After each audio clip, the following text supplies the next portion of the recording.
herzlich willkommen zum Bike-Webinar mit Profi-Tipps für Transalp- und Marathonstarter. Es freut uns sehr, dass ihr heute da seid und wir freuen uns vor allem, dass unser Partner Maxxis dieses Bike-Transalp-Webinar heute präsentiert. Wir werden da auch noch eine ganz, ganz spannende Werkstatteinheit später haben. Jetzt erstmal herzlich willkommen von meiner Seite. Mein Name ist Norman Bielik. Ich moderiere die nächsten 90 bis 120 Minuten dieses Webinar. Bin Teil des Kommunikationsteams der Bike Transalp und ja, freue mich sehr, dass wir heute eine wirklich illustre Zahl an Gästen hier haben. Wir werden direkt starten und uns ein bisschen über die letzten 25 Jahre, über Highlights unterhalten mit dem Chefredakteur der Bike, mit Henry Lesewitz, mit den beiden absoluten Bike-Transalp-Legenden, Karin Eller und Karl Plast. Da bin ich schon sehr gespannt auf die Geschichten. Wir hatten im Vorgespräch schon so die ein oder andere Anekdote gehört. Wir haben den Trainingsexperten der Bike, David Voll, da, der uns so ein bisschen durchführen wird, wenn ich mich jetzt entscheide, die Bike Transalp 2023 zu fahren. Je nach Trainingszustand, den ich habe, was muss ich in die nächsten 4 Monate noch machen, um in den Zustand zu kommen, um da wirklich mit Spaß durchzukommen. Wir haben Christoph Alwang, den Bike-Testlaborleiter mit hier und Mike Körner von Maxxis, die uns so ein bisschen durch die Werkstattthemen führen werden, um uns auch nochmal zu zeigen, okay, was sollte ich im Idealfall davor gemacht haben, was sollte ich an Werkstattkniffen vielleicht auch nochmal vorher trainiert haben. Und Mike hat gesagt, er wird uns nochmal zeigen, wie man eine Tubeless-Montage macht und wie schnell und einfach das geht, weil sich das tatsächlich gerade für so eine Veranstaltung lohnt. Da bin ich auch schon sehr gespannt drauf. Und wir haben natürlich unseren Streckenchef Marc Schneider da, der uns nochmal so durch diese 7 Tage und 7 Etappen der 2023er Bike Transalp führen wird. Ansonsten ist es so, wenn ihr Fragen habt, weil dafür ist die ganze Geschichte hier auch da, einerseits natürlich unterhaltsam, andererseits soll es euch schon nochmal so ein paar Tipps und Tricks mit auf den Weg geben und vor allem eure Fragen beantworten. Das heißt, wenn ihr Fragen habt, stellt die uns einfach, wir nehmen die dann an entsprechender Stelle auf. Wir werden jeweils bei den Experten nochmal darauf eingehen, also bei den Trainingstipps und auch bei den Werkstatttipps werden wir nochmal genau reinschauen. Die ganzen organisatorischen Sachen werden wir am Schluss, also gegen Ende, mit Marc zusammen klären, weil der sich da einfach am besten auch auskennt. Aber ansonsten, wenn ihr Fragen an Karl, an Karin, an Henry habt, stellt sie uns einfach und wir schauen an entsprechender Stelle rein und werden die beantworten. Was uns jetzt zu Beginn natürlich interessieren würde, wir haben jetzt eine wirklich ganze Menge an Teilnehmenden hier und uns interessiert, wer von euch hatten schon mal an der Bike Transalp teilgenommen. Ihr bekommt jetzt gleich so eine Kurzumfrage eingeblendet und da wäre es für uns ganz spannend, einfach mal zu sehen, wer von euch denn wirklich schon an der Bike Transalp teilgenommen hat. Okay, es schnellt hoch. Bisher haben wir immer so die meisten, die noch nicht bei einer Bike Transalp teilgenommen haben. Es sind so 3/4 ungefähr, die noch nicht teilgenommen haben. 1/4 hat schon teilgenommen. Das ist ganz spannend. Dann glaube ich oder hoffe ich, dass wir heute auch so ein bisschen die Grundlage dafür legen, dass ihr euch entscheiden werdet, bei der Jubiläumsausgabe wirklich teilzunehmen, weil ja, da haben wir wirklich ein paar Highlights für euch vorbereitet. Gut, dann würde ich sagen, kommen wir jetzt endlich zu unseren Gästen, die hier schon sehnsüchtig warten, ihren Beitrag zu leisten. Schön, dass ihr heute da seid und uns so ein bisschen daran teilhaben lasst an euren Erlebnissen der Bike Transalp der letzten 25 Jahre. Das ist schon ganz schön lang und wir haben ja 2 Leute auf jeden Fall hier, die bei der Ultransalp mit dabei waren, mit Karin und Henry. Wollt ihr uns vielleicht mal so ein bisschen mitnehmen, wie das Ganze so entstanden ist und was vielleicht auch so der ursprüngliche Plan eigentlich mal war, weil wenn ich das richtig weiß, dann war es ja gar nicht so als Etappenrennen geplant, oder? Soll ich mal da? Oder willst du anfangen? Also erstmal herzlich willkommen an alle. Finde ich mega klasse, dass so viele hier reingeschaltet haben. Das zeigt, dass das Thema Transalp von Interesse ist und dass ihr Bock habt, da vielleicht mitzufahren. Und ja, Karin, du warst im ersten Jahr mit dabei. Ich auch, oder? Ja, genau. Wie hast du es damals empfunden? Das war ja damals ein Rennformat, das gab es ja noch nicht. Das war ja ganz, ganz neu. War das für dich eher sowas wie eine, ich sage jetzt mal, wie so eine Mondexpedition, dass man so ein Neuland entdeckt und erlebt, oder war das für dich schon richtig seriöses Rennen?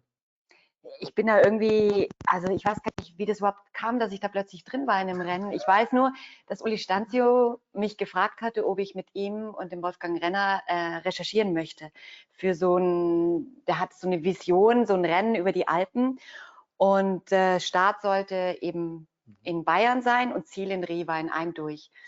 Und ich bin dann mit den beiden auf Recherche gegangen und da waren diverse Wutausbrüche, weil ein GPS nicht so funktioniert hat. Und am Ende habe ich mir gedacht, boah, das ist ein ganz schön hartes Ding. Und irgendwie war dann klar, okay, wir machen es jetzt doch als Etappenrennen. Und dann habe ich gedacht, ja, warum nicht einfach mitfahren? Und und dann war ich am Start. Ja, also ich erinnere mich auch noch komplett, also als wäre es gestern gewesen, an die Redaktionskonferenz, wo der Uli Stanzio verkündet hat, er macht jetzt ein neues Rennen über die Alpen.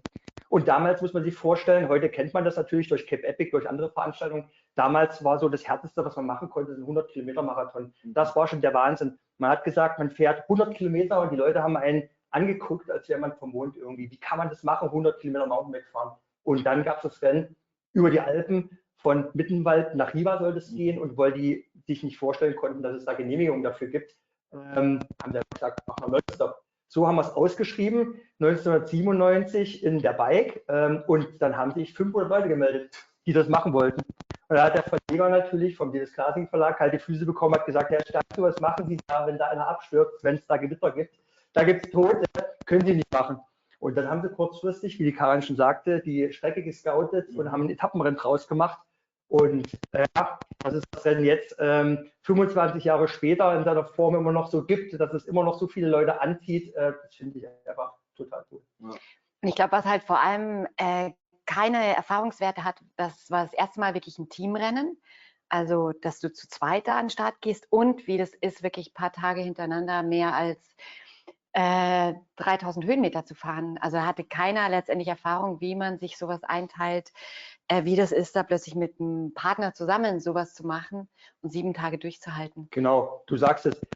Die Erfahrung mit dem Partner zu fahren, die gab es nicht. Und da gab es Dramen, kann man sich nicht vorstellen. Da sind Freundschaften zerbrochen und alles Mögliche. Was man auch nicht wusste, ist, wie ernährt man sich da? Ist man so Greenhorn-mäßig mit einer Banane los und dann hat man aufgestellt, 2 Stunden, und man ist auf ein zahnfleischendes Ziel gekommen. Das war jeden Tag die Hölle. Und dass man das schafft, also ich war so fertig gewesen, ich habe gar keine Bilder mehr vor Augen gehabt. Das war das erste Mal, dass ich über die Alpen gefahren bin. Und ich habe am Leuchttisch gesehen, die Dias, was das für eine geile Landschaft war, in der wir da unterwegs waren. Ich habe die Bilder während des Rennens überhaupt nicht gehabt. Und das war wirklich sagenhaft. Und Karl, wie alt warst du eigentlich damals, 1998? Ja, ich habe tatsächlich die ersten 3 Ausgaben ausgelassen. Ich habe davon gehört, mein guter Freund Christoph Listmann ist die damals auch gefahren. Die ersten 3 Ausgaben, hat gesagt, Kalle, du musst irgendwo mal mitfahren. Und 2000 haben wir dann beschlossen, dass ich 2001 dann mit Christoph zusammen fahre. Ja, ich bin natürlich dann praktisch in ein fertiges oder halbfertiges System eingetaucht, wo es dann um die Wurst ging.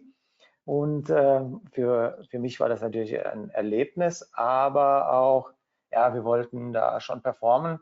Und damals ist der Papa von Christoph mitgekommen, der hat uns dann supportet, mit dem VW-Bus im Hotel geschlafen und. Also wir haben das damals schon ernster genommen und haben sogar eine Etappe gewonnen, und gesamt waren wir Dritter. Und Karin, wenn ich das noch sagen darf, das wissen vielleicht viele auch nicht, die Strecke, die war im ersten Jahr überhaupt nicht ausgeschildert, sondern man hat ein Roadbook bekommen, ne, mit Pfeilen bei Kilometer 1,27 nach rechts, halb links abbiegen bei der Kirche oder so. Und dann ist man halt losgehämmert, wie verrückt, hat die Gegner abgehangen, war vielleicht da vorne in so einer Gruppe, und dann musste man bremsen, das Roadbook rausholen, gucken, wo sind wir, und in der Zwischenzeit war das wieder ein Club von 50 Leuten. Das hat sich ja, ich weiß nicht, ob das bei dir auch so war. Also das Roadbook gab es, glaube ich, ganz, ganz lange. Also ich glaube, heute gibt es das nicht mehr, aber bis vor 10, 8, 7 Jahren gab es das Roadbook immer.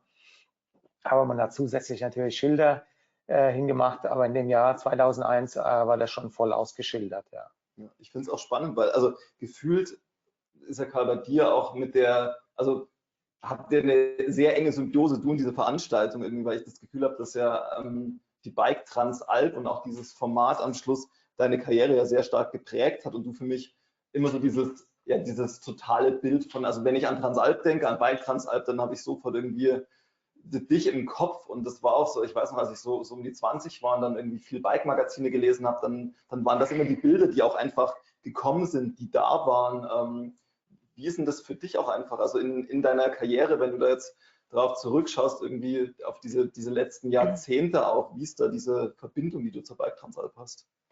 Ja, auf jeden Fall. Die Bike Transalp hat meine Karriere brutal geprägt und auch gefördert. Es hat dann angefangen, 2002 habe ich dann mit meinem Freund Carsten Bresser gefahren und dann haben wir auch gewonnen und da kamen noch ein paar andere Siege dazu und insgesamt bin ich jetzt 19 Mal gefahren. Also für mich war das praktisch nicht mehr vorstellbar, im Sommer keine Transalp zu fahren. Das war für mich gesetzt, ja, ich musste jedes Jahr an den Start gehen, weil das war, ja, es ist einfach zu so einem Muss für mich geworden. Ja, und es war aber ja auch dann, wie wir es gerade hören, so ein ganz neues Rennformat. Also wie bist denn du das angegangen, dann auch in dieses neue Rennformat reinzukommen? Henry hat schon gesagt, es gab es vorher nicht, keiner wusste, wie fühlen sich 7 Tage wirklich auf Rennen. Acht waren es. Ja, das stimmt, das waren 8 Tage. Ja. Nicht nur die. Wie fühlt sich das an und wie geht man damit um? Also wie bist du das damals mit Listi zusammen auch angegangen? Ja gut, Listi hat am Anfang auf mich auch gut aufgepasst, hat auch immer gesagt, ja, hast du gegessen und, ja. Weil der hat natürlich durch die ersten 3 Mal, die er gefahren ist, hat auch schon ein paar schwarze Tage erlebt und aus den Fehlern habe ich natürlich auch gelernt. Zu dem Zeitpunkt bin ich auch relativ stark geworden. Ich musste nie ans Limit gehen. Da bist du natürlich in einer ganz anderen Lage. Und ja, aber das war nach wie vor brutal schwer. Du hast dann immer gemerkt, so die ersten 3, 4 Tage ging es relativ okay. Und nach dem 5. Tag hast du dann gemerkt, hast dann die Spreu vom Weizen getrennt, wer dann wirklich kaputt gegangen ist und wer dann gut durchfahren konnte. Wie war das dann in der Zeit, also von den Leuten, die da gefahren sind, also gerade wirklich an der Spitze gefahren sind, war das möglich quasi, dass man sich spezifisch auf so eine 7 Tage Etappenmarathon-Veranstaltung vorbereitet, aber auch noch in anderen Rennformaten entsprechend on top performen kann? Oder war das dann wirklich von der Vorbereitung, okay, ich habe mich jetzt dazu entschieden, ich fahre Etappenrennen? Wie war das für dich? Ja gut, man ist schon in diese Etappenrennen reingewachsen, Jahr für Jahr. Du hast Erfahrungen gesammelt. Von dem einen Jahr hast du es mitgenommen ins nächste Jahr und die Leute, die mehr Etappenrennen gefahren sind, die haben natürlich den größeren Erfahrungsschatz dann mitgebracht. Aber die Transalp wurde sehr schnell ernst genommen, weil man gesehen hat, das ist ein cooles Format, auch mit einem Teampartner zu fahren, ja. Und natürlich auch durch die mediale Präsenz im Bike-Magazin haben wir das schon sehr groß geschrieben. Aber mein Herz ist da wirklich zu der Veranstaltung gewachsen, weil einfach die Transalp über 8 Tage oder 7 Tage über die Alpen zu fahren, von Nord nach Süd, das gab es vorher noch nicht und das ist ein ganz, ganz besonderes Erlebnis, da sich 8 Tage einfach so viele Eindrücke zu bekommen und teilweise keine, lieber Henry. Oder keine. Ja. Also mein großer Wunsch, das einfach mal zu erleben, wie der Karl gerade gesagt hat, mal nicht am Limit da zu fahren.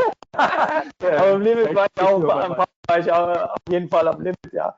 Aber du hast recht, im ersten Jahr, wir sind da irgendwo entlang gefahren und ich habe keine Ahnung gehabt, wo wir sind, wohin wir fahren. Selbst nach dem 3. Tag habe ich nicht mehr gewusst, wo wir am 1. Tag waren und nach dem 7. Tag war alles schwarz, ja. Dann lass uns vielleicht wirklich mal so in diese Teamkonstellation auch reinschauen können. Wir hatten es vorhin, du hast, glaube ich, 2003 im Mixteam gewonnen. Ja. Wie bist denn du so in diesen Teamkonstellationen? Also die waren ja bei dir auch sehr unterschiedlich, glaube ich. Wie hat sich das für dich angefühlt in diesen Teams? Ich wollte erst mal sagen, also Hotel geht gar nicht. Wir haben im Zelt geschlafen, ja? Also das ist echt, das ist ja Transalp für ja, ich bin 5-mal mitgefahren, ich bin 4-mal im Frauenteam gefahren, einmal Mixed und wir hatten den gleichen Partner, Listi. Also scheinbar, auf den ich keinen Bock mehr hatte, hat er nach mich gefragt. Und ja, also das eben, für mich war das auch neu, Mountainbiken, du trainierst viel alleine, du fährst die Marathons stundenlang alleine mit dir und plötzlich ist da dieses Teamrennen und du musst dich einlassen auf deinen Partner. Der eine hat mal einen schlechten Tag, der andere hat einen schlechten Tag. Es ist unheimlich, nur gemeinsam kann man eigentlich die Transalp schaffen, aber man hat vor allem auch jemanden, mit dem du all die Erlebnisse vom Tag teilen kannst.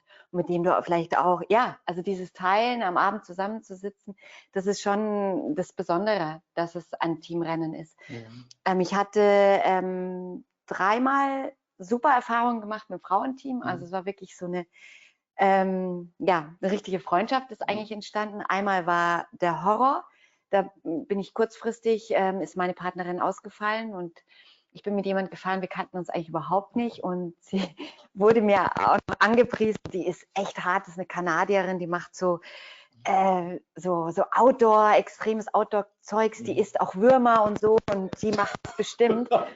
Und es war ein komplettes Desaster. Die ist am ersten Tag gestürzt und haben die Würmer nicht geschmeckt zum Frühstück. Also wir sind im Streit, wir haben wirklich, also es war Katastrophe.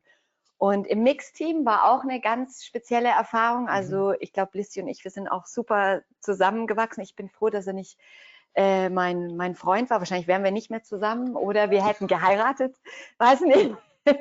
Also ja, da war ja auch dieses große Thema, der Mann ist einfach stärker, schneller und nicht immer. Ja, Ausnahmen gibt es, aber bei den Top-Teams ist es so, und wie passt du dich als Frau an? Der Mann muss ja permanent eigentlich zurückhalten und ich fahre einfach eigentlich permanent über meinem Limit und da war ganz groß dieses Thema auch, hilft der Mann der Frau? Und das ist ja mittlerweile verboten auch und ich kann mich erinnern, da Listi, soll ich die Geschichte kurz erzählen? No? Ja.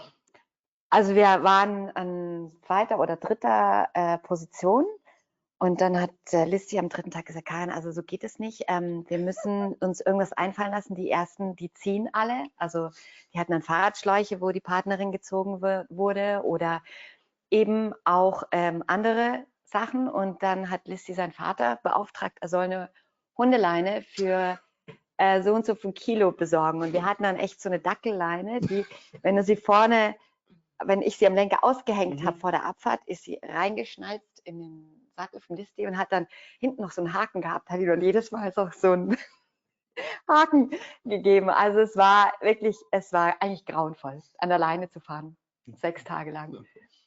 Aber ich muss auch wirklich sagen, das ist wahrscheinlich das meist unterschätzte Thema bei dem Ganzen. Viele beschäftigen sich mit der Strecke. Was habe ich für ein Fahrrad? Die kaufen sich neue Full Suspension Bikes, weil es nochmal 100 Gramm leichter ist oder. Das, was das zur Hölle macht oder nicht, ist die Partnerwahl, die Teampartnerwahl. Das muss ich wirklich sagen, da habe ich diese Erfahrung gemacht und diese. Und wenn man dort falsch liegt, das kann wirklich eine ganz schwierige Woche werden, wo man viel zu managen hat. Und wenn man den richtigen Partner hat, wo es gut harmoniert, dann macht erstens das Fahren mehr Spaß und dann aber auch die Zeit im Hotel danach ist dann viel, viel angenehmer. Okay. Also das ist wirklich der Key-Faktor, den richtigen Partner zu haben. Ja, ich habe auch ganz viele Leute erlebt, die haben einfach irgendwie aus dem Internet jemanden gefunden, ja, haben sich vorher nie gesehen. Und zu 80% ist es nicht gut gegangen. Also für mich war es ganz, ganz wichtig, immer den richtigen Partner zu haben für die Etappenrennen. Und ja, das, wie Henny gesagt hat, es kann wirklich zu Qual werden die Woche oder halt zum Mega-Erfolg.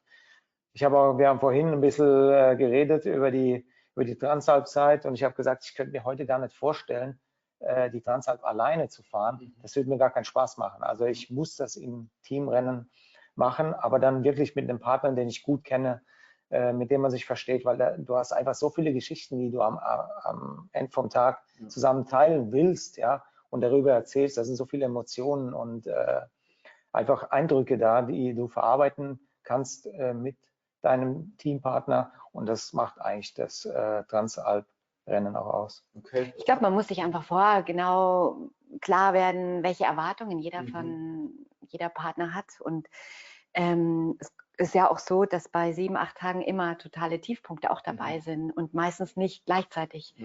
Und man sich einfach wirklich unterstützt gegenseitig und ja, und dadurch entsteht auch ja, eine super gute Freundschaft. Ja. Man kann sich das gar nicht vorstellen, wenn man da so am Limit fährt und der andere, der tritt nur sinnlos drauf und das ist nur so ein halbes Prozent oder 1% und das macht dich einfach komplett mürbe und wenn der kein Feingefühl dafür hat, für die Situation von dir und dich unterstützt, vielleicht moralisch, sondern vielleicht auch zeigen will, wie geil drauf er gerade ist an dem Tag oder auch in Abfahrten, das kann er ihn fertig machen.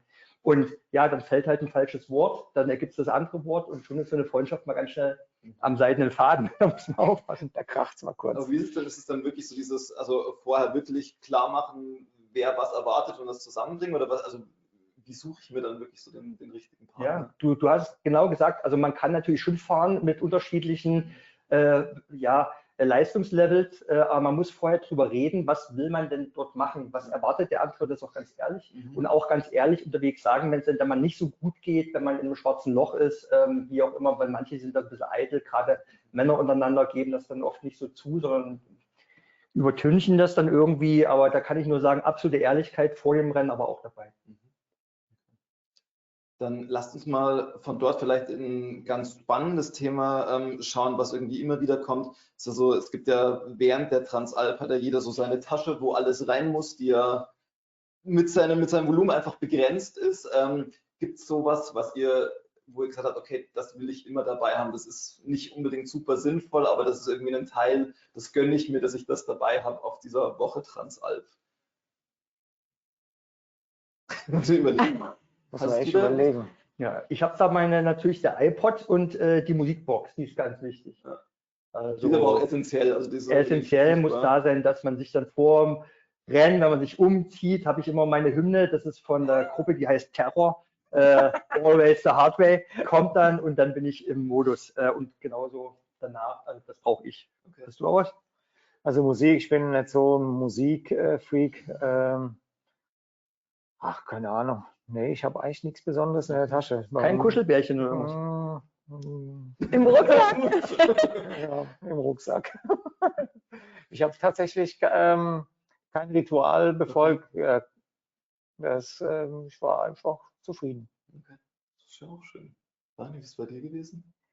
Ja, ich hatte eigentlich auch, also klar, so die wichtigsten Sachen, mit denen du gut fahren kannst, mit denen du gut klarkommst an Bike-Shorts oder, aber sonst, nee, hatte ich auch kein Ritual oder nichts. Okay. Frische Socken für jeden Tag.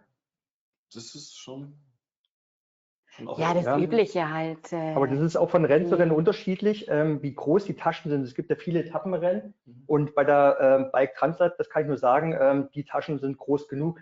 Da muss man auch auf nichts verzichten, da kann man alles mitnehmen, was man braucht. Ja. Lieber zu viel, denn wenn es dann mal wirklich so einen Einbruch hat vom Wetter her, also lieber zu dick einpacken, das kann nämlich wirklich sein, dass man auch kalt wird auf dem Start und dann ist man froh, dass man es hat. Okay.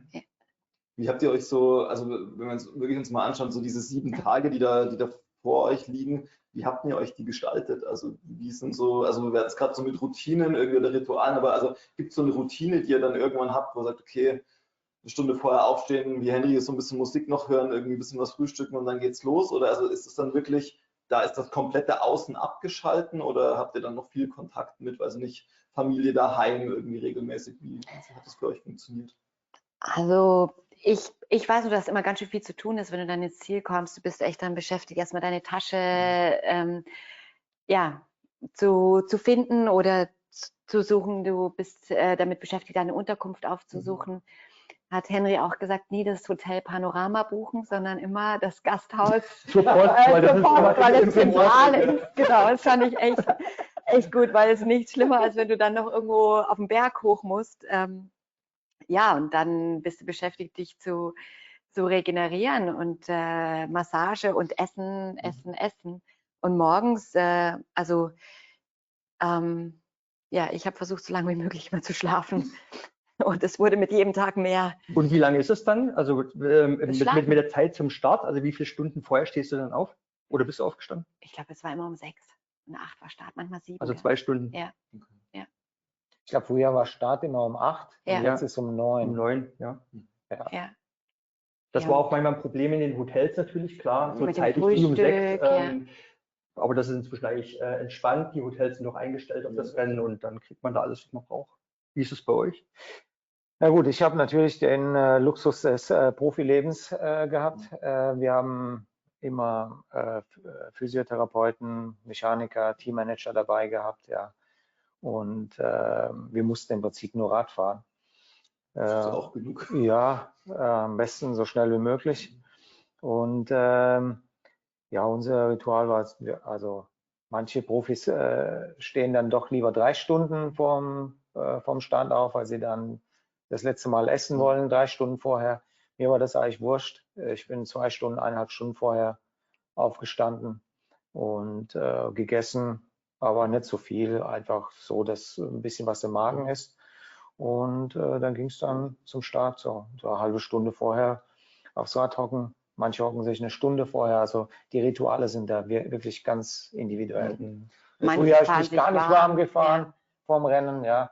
In letzter Zeit, da kamen dann so ein paar sehr penible Profis dazu, die haben sich schon eine Stunde vorher warm zu fahren. Da hast du da gehockt und hast gesagt, ja, warum fährt er sich warm? Okay, ich muss mich auch warm fahren. Okay, da hast du auch warm gefahren.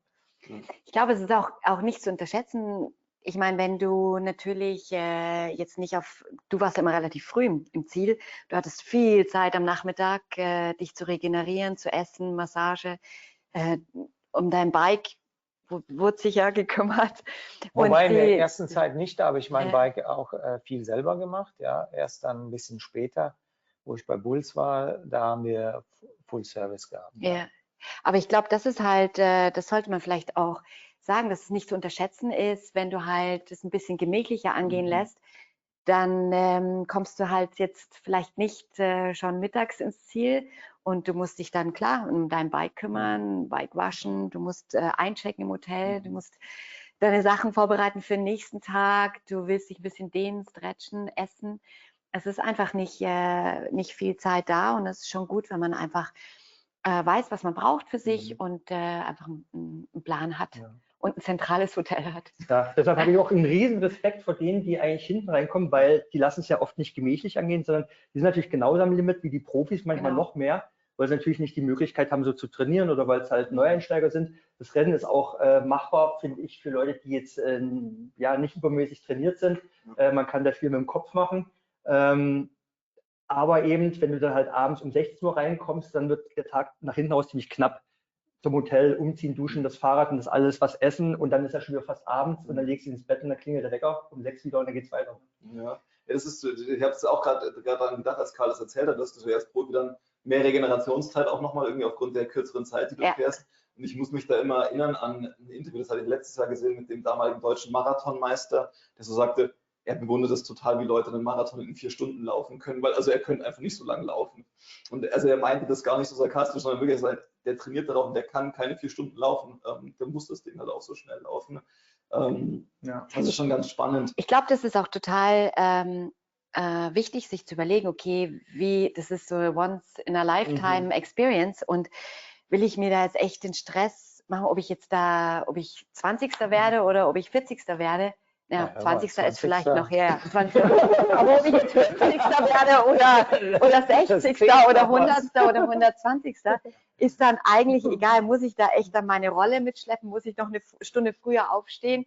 Oder lasse ich es ein bisschen entspannter angehen, frühstücke gescheit im Hotel und ja, lass es einfach, weil, ja, wie gesagt, 100. oder 120. ist, also ja, also manchmal ist es in dem Moment. Und genießt vielleicht Thema, lieber. Glaube ich trotzdem. Ja. Also, ich hatte auch gerade den Gedanken, dass natürlich mit diesem mehr Zeit auf der Strecke bist du halt auch mehr Zeit in dieser Landschaft unterwegs, in dieser wirklich sehr einzigartigen. Ich finde, das ist total wichtig, weil du hast es, ich wünsche mir, bis heute träume ich noch davon, einmal eine Transalp zu fahren, total entspannt. Einfach wirklich einkehren auf den Hütten und die Landschaft. Doch, der Holger hat mir versprochen, dass er das mal mit mir macht. Aber wirklich und einfach dir Zeit zu nehmen für die Landschaft, für die Trails, finde ich total wichtig. Und deshalb kann ich so als Tipp vielleicht geben, man kann sich da viel Stress sparen, indem man halt sich nicht nur auf das Training konzentriert und eben auf den Carbonrahmen oder nicht, sondern wo sind auch diese Unterkünfte? Also wirklich gucken irgendwie, dass man da keine langen Fahrzeiten hat, weil du sagst gerade Hotel Panorama ist auf dem Berg und dann heißt irgendwie, ja, das Hotel ist 3 Kilometer weg vom Ziel, leider halt auf dem Berg und dann willst du halt dann noch hoch irgendwie und nächsten Früh dann wieder alles zurück. Das kann in der Summe 1 Stunde, 1,5 Stunden ausmachen, die man aber lieber natürlich hat zum Relaxen. Ja, auf jeden Fall. Wo wir jetzt gerade schon so ein bisschen bei Tipps sind, was mich schon noch interessieren würde, Karin, du hast es schon gesagt, jeder hat mal in so einer Woche irgendwie eine schlechte Phase.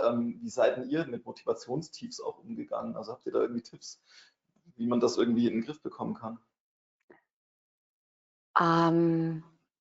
Ja, also einfach, ich glaube, einfach gegenseitig, dazu hast du ja deinen Partner auch, der dann da ist mit den richtigen Worten, baut der dich wieder auf und sagt, es geht schon kommen und entsprechende Pausen einplanen und dann ist man halt an dem Tag einfach später im Ziel. Ich glaube einfach dieses gegenseitig helfen und natürlich hast du dann abends, wirst du wahrscheinlich genauso haben, denkst du, oh Gott, ich schaffe es morgen nicht mehr, ich habe keinen Bock mehr, ich gehe nicht mehr an. Tiefs. Du hattest, glaube ich, kenne ich aber schon. Ich habe dich schon so gesehen, aber richtig. Und ja, da gibt es auch mal, also ich kann mich auch an etliche Tränen und gerade wenn du dann ein Rad auch noch tragen musst und dann, ja, gab es ja auch Tragepassagen. Bei mir ist halt immer so, ich versuche mir dann halt ins Bewusstsein zu rufen, was für ein großes Privileg das eigentlich ist, dass man unterwegs ist. Auf dem Mountainbike in so einer geilen Landschaft, die Woche für sich und seinen Kumpel fährt man da. Natürlich tut es weh, natürlich ist es manchmal richtig, richtig ekelhaft, gehe ich zu. Ich stelle mir dann vor, okay, was würde ich jetzt sonst machen? Müll rausbringen müsste ich und ich müsste zu Ikea fahren und vielleicht irgendwelchen Scheiß einkaufen, müsste noch irgendwie das und jenes besorgen oder halt, keine Ahnung, was es da so alles gibt, gell? Und dann sofort wird dir wieder bewusst, wie geil das ja eigentlich ist und meist tut der bloß berghoch zu weh. Ja. Und irgendwann ist der Gipfel immer erreicht und dann passt wieder. Oder du stellst dir wirklich vor, hey, wie fühlt denn sich das an, wenn ich dann endlich in Riva durchs Ziel durchfahre und das erste Eis habe oder in den See springen und du dir einfach das bildlich vorstellst, wie fühlt sich das an und komme ich halt jetzt durch und die Tage werden ja immer weniger bis dahin und ja, einfach sich vorstellen, wie ist es dann? Ja, ich finde auch diesen Punkt schon spannend, also dieses im Grunde auch zu wissen, jetzt aus euren Erfahrungen heraus, die Tiefs gibt es halt und die gehen halt auch wieder vorbei. Also ich glaube, das ist wahrscheinlich schon was man sich auch immer mal wieder ins Gedächtnis holt. Das passiert einfach und das ist vielleicht auch unumgänglich und der nächste Tag schaut halt dann wieder anders aus. Das sollte jeder wissen, der das zum ersten Mal macht. Es gibt brutale Tiefs und man wird sich wünschen, vom Blitz getroffen zu werden, dass man durch den Staub zerfällt, weil es so schrecklich ist in dem Moment. Aber ich kann nur sagen, mal an einem Beispiel, ich habe einen Bekannten, der ist mal ein Rennen gefahren, Grenzstein-Trophy entlang der ehemaligen innerdeutschen Grenze. Der war mürbe von den Wäldern, weil der immer zu alleine da war. Das war 1400 Kilometer nonstop. Der hat abgebrochen, ist nach Hause gefahren mit dem Zug und ist in der Nacht, hat es so bereut, als er es gemacht hat den nächsten Tag im Zug gesetzt, ist wieder dahin gefahren, wo er ausgestiegen und ist zu Ende gefahren. Weil dieses Gefühl, das nicht zu schaffen und aufzugeben, das wird über Jahre würde ich das verfolgen in deinem Kopf. Also niemals, wenn man an dem Punkt ist und sagt, ich will aufhören, ja, bleib stehen, aber gib nicht auf, ehe du dir die Startnummer abknipst, warte mindestens eine Stunde, weil das fängt sich wieder. Und diese Stunde ist komplett egal, du kommst dann ins Ziel und am nächsten Tag sieht es wieder aus. Ja, es ist ganz wichtig, dass man sein Hirn im Prinzip versucht zu veräppeln. Ja. Oder das veräppelt einen zuerst und du musst es dann zurück veräppeln und sagen, nee, nicht mit mir, ja. Und einfach, wie ihr gesagt habt, sich was Schönes vorstellen. Ich stelle mir dann immer vor, oh, 2 Stunden ist vorbei, weißt du, wie schnell 2 Stunden sind? Das ist auch nicht schlecht. Ich hatte es gestern mit den Kollegen von der Tour Transalp, da hatte jemand gesagt, das Rennen wird am ersten Tag nicht gewonnen, es wird maximal verloren am ersten Tag. Wie ist denn da so eure Sicht auch, vielleicht auch Karl aus deiner Form mit dem ersten Tag, wie gehst du den an?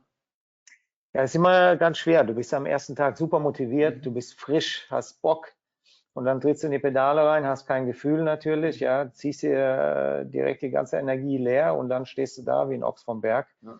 Und ja, das ist schon wichtig, so ein eigenes Körpergefühl auch zu entwickeln. Ich meine, heutzutage gibt es Wattmesser und Pulsmesser. Früher haben wir alles so ein bisschen nach Gefühl gemacht. Aber man muss schon immer im Kopf haben, dass das Ding halt 7 Tage geht und dass man am nächsten Tag auch noch überleben will. Also nicht unbedingt aus dem letzten Loch pfeifen, wenn man irgendwo einen Berg hochfährt, sondern sich das Ganze, also ich habe versucht, mir wirklich alles für den Schluss aufzusparen. Okay.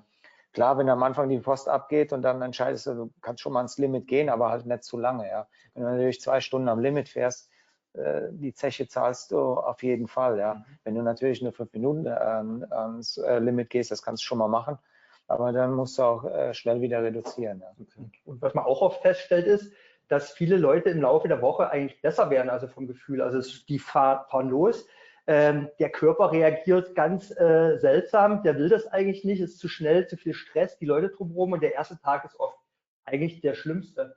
Und dann groovt man sich ein, man kann die Kraft sich besser einteilen, man isst und das alles und im Laufe der Woche fühlt sich eigentlich immer besser an.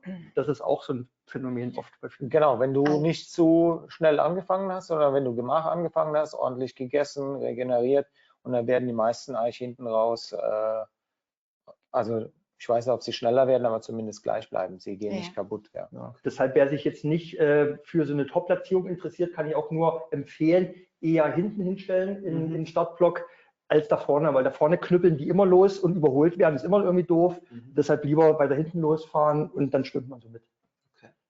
Ich glaube auch ganz wichtig ist, dass man nicht immer nur nach der Uhr oder nach den Wattzahlen oder so fährt, sondern wirklich ein Körpergefühl entwickelt. Also ich bin immer nur nach Körpergefühl gefahren. Und du hast ja dazu auch eigentlich den Partner oder die Partnerin, die dann, wenn ich mal losgeprescht bin, die dann gesagt hat, hey, Piano oder umgekehrt. Und Liz, die zum Beispiel hat zu mir gesagt, Regel ist, die ersten 4 Tage kein Treppchen. Und ich habe so, lass uns doch. Und er, nein. Und ich habe auch immer eigentlich nach hinten raus bin ich stärker geworden und habe die Rennen nach hinten raus gewonnen letztendlich. Ja, spannend. Jetzt lasst uns vielleicht nochmal in so 2, 3 Fragen aus dem Publikum reinschauen, bevor wir dann ins Trainingsthema wechseln werden. Wir haben jetzt schon eine Frage, wie findet man den richtigen Partner als Transalp-Neuling ohne Netzwerk von Gleichgesinnten? Henry, gibt es da irgendwie übers Bike-Magazin eine Möglichkeit, irgendwie vielleicht jemanden zu finden, mit dem man die ganze Veranstaltung fahren könnte? Ja, früher gab es so eine Börse, weiß ich noch, da konnte man so Partner suchen, aber ich kann wirklich empfehlen, sich da eher so ein bisschen an seinem Bekanntenumfeld zu orientieren. Lieber einen Kumpel, der noch unentschlossen ist, vielleicht ihn zu überreden, da mitzufahren und vorher zumindest mal 1, 2 Touren zusammen zu machen, um so ein Gefühl dafür zu kriegen, passt das überhaupt oder nicht. Ansonsten, was kann ich denn noch als Tipp geben? Nee, so mache ich es immer. Okay. Ich fahre nur mit Leuten, die ich kenne. Okay, sehr gut. Dann so ein bisschen die Frage, wie einsam, also ihr hattet jetzt schon gesagt, irgendwie, ihr habt schon den Tipp, irgendwie das zu zweit zu machen. Also die Frage, wie einsam es tatsächlich allein ist oder ob es schon wirklich empfehlenswert ist, das Ganze als Teamveranstaltung wahrzunehmen. Also ich finde, ich bin schon Befürworter vom Team, weil du bist halt wirklich 7, 8 Stunden allein mit dir einsam auf dem Rad und musst die ganzen Motivationsteams Tiefs eigentlich alleine bewältigen. Aber ich kann mir vorstellen, gerade Mitte und weiter hinten ist es ja auch etwas entspannter. Da findest du natürlich auch immer Leute, die neben dir herfahren. Das sind ja dann immer letztendlich die gleichen und kommst du auch ins Gespräch. Also du bist nicht alleine. Ja.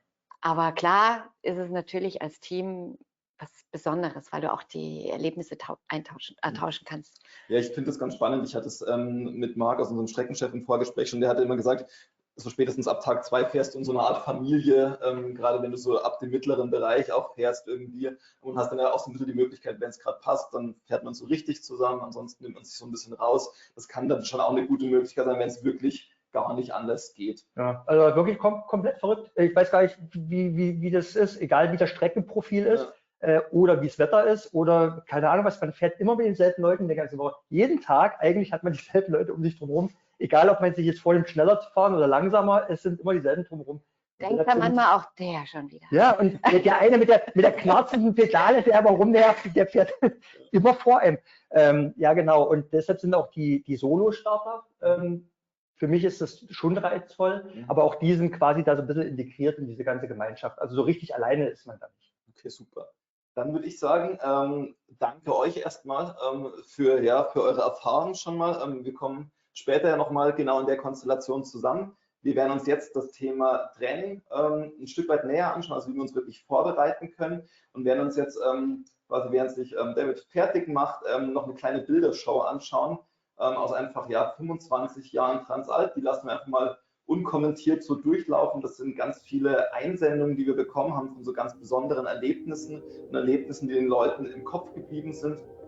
Wie gesagt, die lassen wir jetzt durchlaufen und dann kommen wir gleich wieder zusammen für das Trainingsthema. Danke euch schon.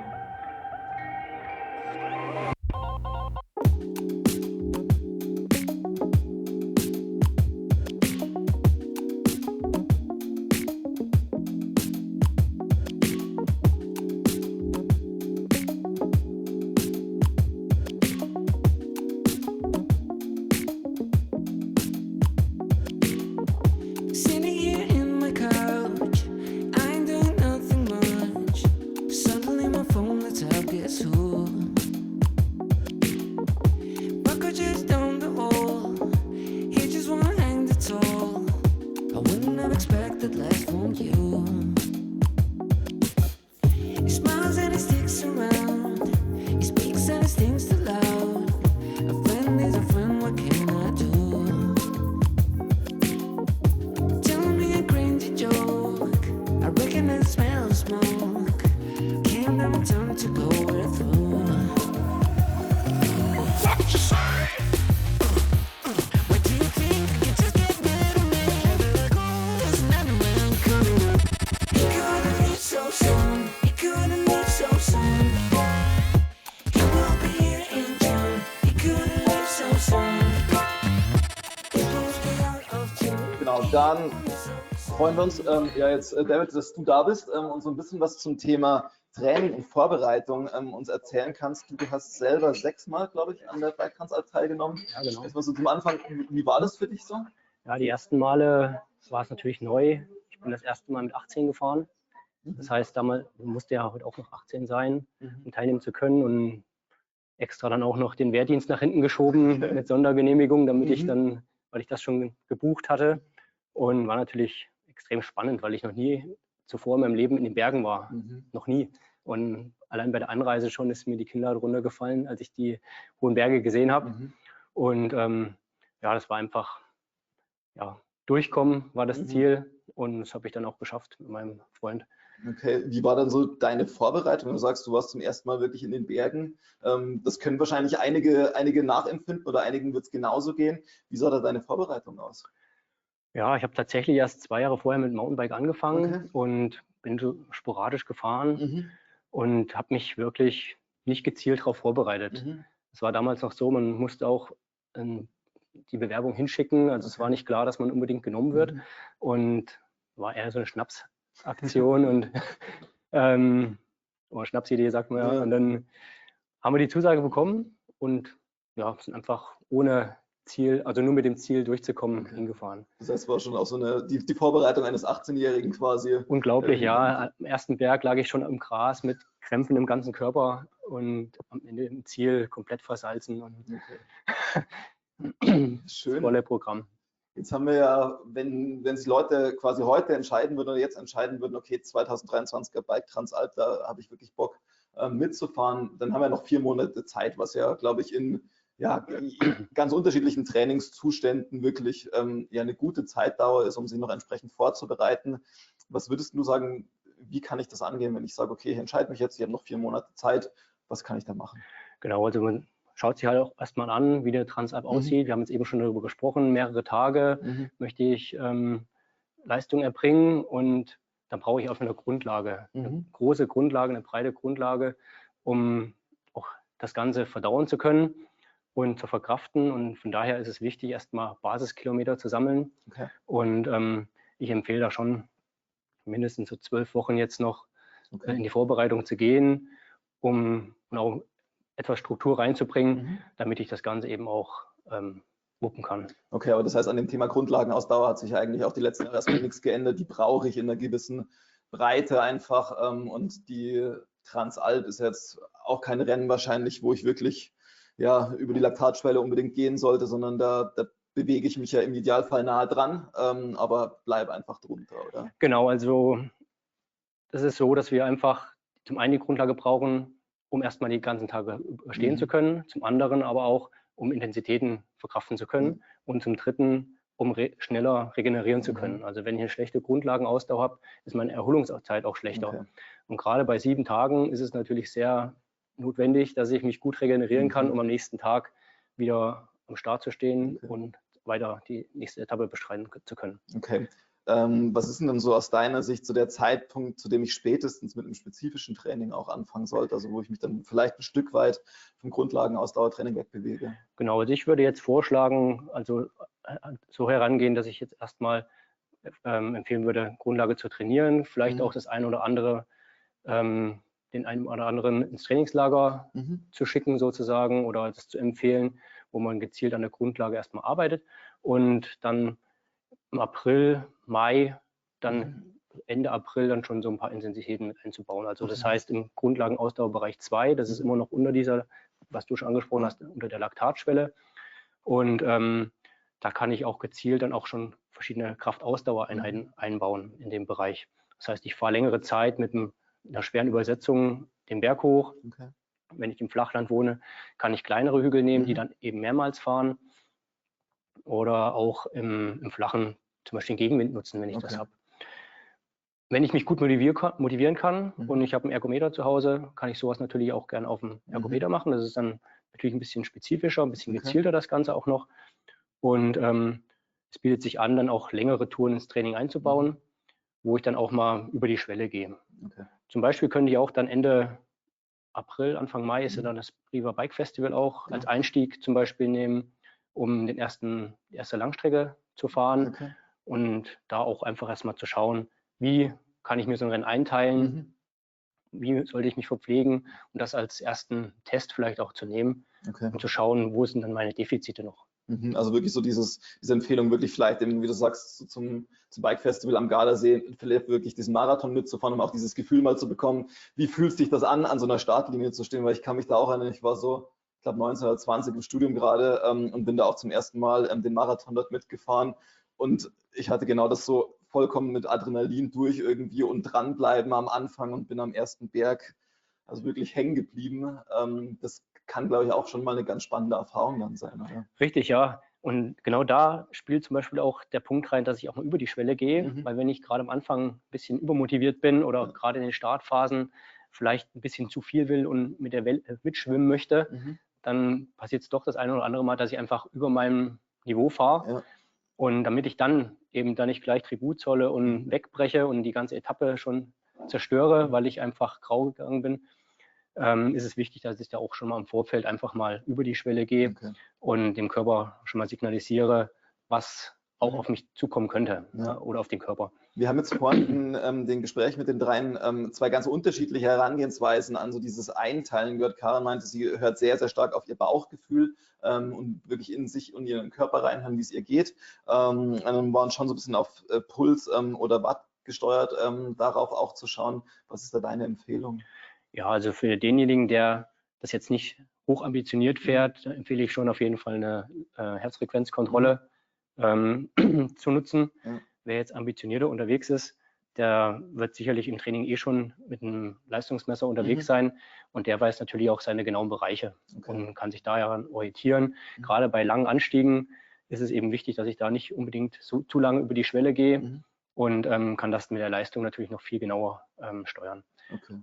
Jetzt haben wir auch das Thema, du hast ja auch gesagt, du hast da zum ersten Mal so richtige Berge und Alpen gesehen. Wie kann ich denn dieses Bergtraining vielleicht auch ein Stück weit simulieren, wenn ich eher im Flachen wohne? Genau, da hatte ich eben ja schon angesprochen, wenn ich im Flachen wohne, dass ich entweder einen kleineren Hügel nutze, den öfters fahre mit einer schweren Übersetzung, dass ich einfach da dieses schwere Treten übe. Ich kann den Gegenwind vielleicht nutzen oder wenn ich zu Hause einen Ergometer habe, das auch gezielt auf dem Ergometer mit einer schweren Übersetzung machen und da einfach mehrere Wiederholungen in dem Grundlagen-Ausdauerbereich 2 mit einem schweren Gang, das nennt sich dann Kraftausdauer und da einfach mehrere Wiederholungen durchführen mit einer Pause dazwischen und so eben den Körper darauf vorbereiten. Okay. Wann ist denn so der Zeitpunkt, wo du sagen würdest, vorm Rennen, also da dann langsamer machen? Also wie gestalte ich vielleicht auch so wie gestalte ich die letzte Woche, die letzten Wochen, wann ist Schluss mit harten Einheiten? Genau, also ich würde auf jeden Fall den Monat vor dem Rennen noch versuchen, auch den einen oder anderen Marathon noch als Vorbereitung mitzunehmen und da mal ein bisschen Intensität noch reinzubringen und einfach das Wettkampffeeling so ein bisschen zu verinnerlichen und verschiedene Situationen durchzuspielen mit der Ernährung, mit dem Flüssigkeitshaushalt und so weiter, was alles mit reinspielt. Und dann ab Juli, also die Transalp beginnt jetzt am 9. Juli dieses Jahr, dann die letzten 1,5 Wochen einfach Piano machen, ein bisschen locker kurbeln, um den Stoffwechsel am Laufen zu halten, die Durchblutung zu fördern. Und das ist aber auch gleichzeitig gut, um ein bisschen den Druck abzubauen, den Stress, sage ich mal, die Nervosität. Und im Endeffekt kann man sagen, man kann nichts mehr gewinnen in der letzten Woche, in den letzten 1,5 Wochen, aber man kann viel noch kaputt machen. Also wenn ich da noch bis zum Schluss hart trainiere und denke, jetzt mache ich nochmal eine Intervalleinheit, kann das dann natürlich nach hinten losgehen und ich stehe erschöpft am Start. Okay, dann lass uns vielleicht nochmal gucken, bevor wir wirklich so in diese 7 Tage Rennphase reinschauen. Es gibt ja durchaus aus meiner Sicht, würde ich sagen, 2 Sachen, die man im Vorfeld sich schon nochmal näher anschauen sollte und vielleicht trainieren sollte. Das eine ist so das Thema Ernährung und das andere ist vielleicht wirklich das Thema, ich habe noch Gewicht auf dem Rücken, irgendwie sich das anzuschauen. Lass uns vielleicht wirklich mal mit dem Thema Ernährung starten. Was ist da deine Empfehlung in der Vorbereitung, aber wie nehme ich es dann quasi auch mit in die Veranstaltung? Genau, also im Vorfeld sollte ich auf jeden Fall mal abchecken, vertrage ich alles oder gibt es Sachen, die ich nicht vertrage. Das kann ich gut im Training ausprobieren. Dann steigere ich das und probiere das im Wettkampf aus. Riegel, Gels kam eben auch schon zur Sprache. Verträgt auch nicht jeder alles. Und wichtig ist vor den Veranstaltungen oder vor den Rennen in der Vorbereitung auch zu testen, wie weit vorher kann ich Kohlenhydrate aufnehmen, um entsprechend mit vollen Speichern am Start zu stehen. Ja. Also die Faustformel ist so, dass ich 3 Tage, 4 Tage vorher mit dem Carboloading auch schon beginnen kann. Gibt es auch verschiedene Strategien, aber ich sag mal so, für den Otto-Normalbiker, der jetzt zum Ziel hat, die Transalp einfach, in Anführungszeichen, einfach zum Ziel zu bringen, also zu Ende zu fahren, bietet es sich an, einfach kohlenhydratreich sich zu ernähren. Und ich empfehle da immer, auf unbehandelte Produkte zurückzugreifen. Ja, einfach weil sie dem Körper besser verdaulich sind und mehr Nährstoffe. Das heißt, was zählst du unter unbehandelte Produkte? Also jetzt Reis zum Beispiel im Vergleich zu Nudeln oder auch so Quinoa, Hirse, finde ich da immer besser, weil die einfach vom Mineralstoffgehalt hochwertiger sind und dem Körper einfach mehr liefern. Okay, dann lass uns vielleicht beim Thema Ernährung gleich bleiben und uns das wirklich mal so während des Rennens anschauen. Wann ist denn so der Zeitpunkt, wo du sagen würdest, das sollte ich beginnen zu essen im Rennen und wie halte ich das dann über die Zeit dieser Etappe auch entsprechend durch? Ja, es beginnt ja im Endeffekt mit dem Frühstück schon, Karl hat schon gesagt, der eine isst schon 3 Stunden vor dem Rennen, der andere, dem genügt 1,5 Stunden vom Rennen was zu essen. Ich würde eher empfehlen, früher was zu essen, einfach wenn man es nicht gewohnt ist, unter Belastung zu fahren, mit vollem Bauch. Und auch, wie der Karl das sagt, eher ein bisschen weniger zu essen und dann aber in regelmäßigen Abständen. Also schon nach dem Start beginnen, im ersten Anstieg nach einer halben Stunde schon locker, hauptsächlich über die Ernährung, über das Trinkmanagement das zu lösen, das Ganze, weil die Kohlenhydrate und die Energie natürlich über die Flüssigkeit viel einfacher aufgenommen werden kann und der Körper das nicht extra noch aufspalten muss.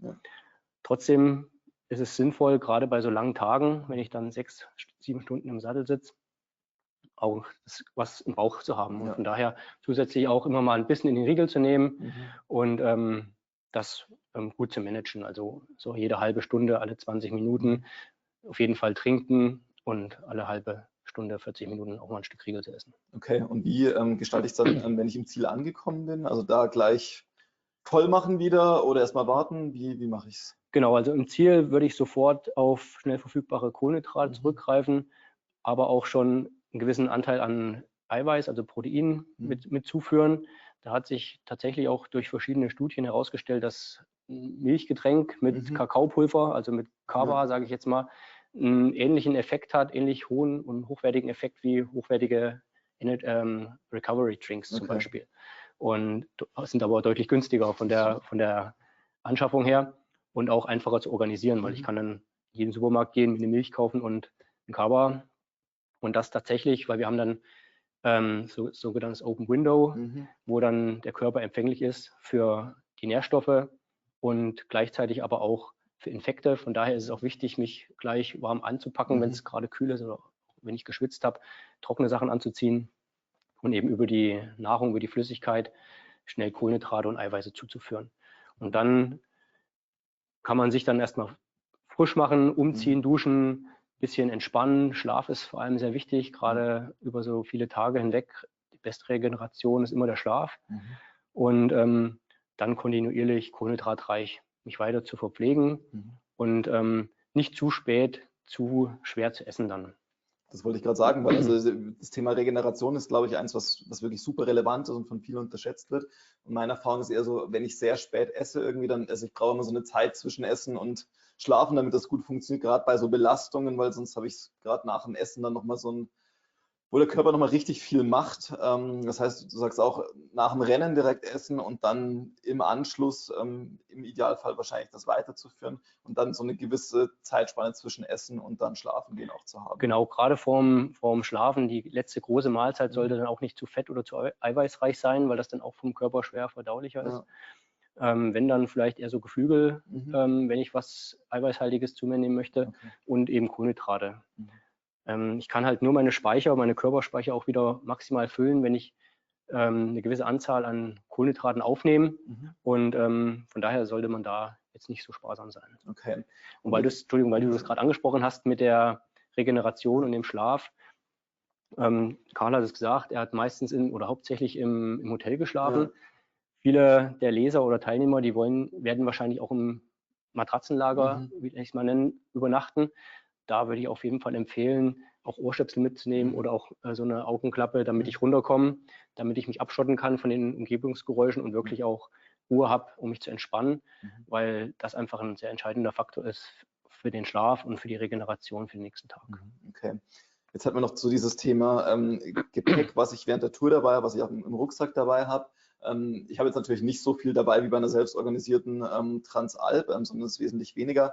Aber du sagst trotzdem, wäre es wichtig, das vorher zu trainieren, oder? Unbedingt, ja. Also auch wenn es nur ein kleiner Rucksack ist, man hat eben eine bestimmte Last auf dem Rücken. Ja. Von daher bietet es sich auf jeden Fall an, im Vorfeld regelmäßig auch ein Kräftigungstraining zu machen für den Oberkörper, für den Nacken, für den unteren Rücken, um da einfach vorzubeugen und unbedingt auch im Training mit dem Rucksack trainieren. Okay. Und gerade in der Vorbereitung bietet sich das eben auch an, auch mal vielleicht über ein Wochenende eine längere Tour zu machen, auch mal in die Berge zu fahren, wenn ich vielleicht im Flachland wohne, und das eben dann im Rucksack auch zu machen und ruhig auch ein bisschen Last reinzulegen, um das eben zu trainieren. Okay.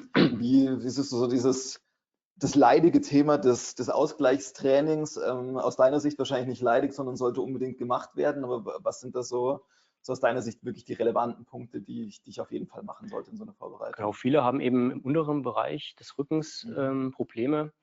Das ist aber auch dahingegen geschuldet, weil man vielleicht ein Ungleichgewicht hat mit der Bauchmuskulatur. Also deswegen ist der untere Bauch ein wichtiger Punkt, den zu trainieren, zum Beispiel mit Planks, mit Sit-Ups aber auch, oder Beinanheben. Gibt es ja verschiedenste Übungen, die wir auch in einigen Ausgaben der Bike immer mal schon beleuchtet haben.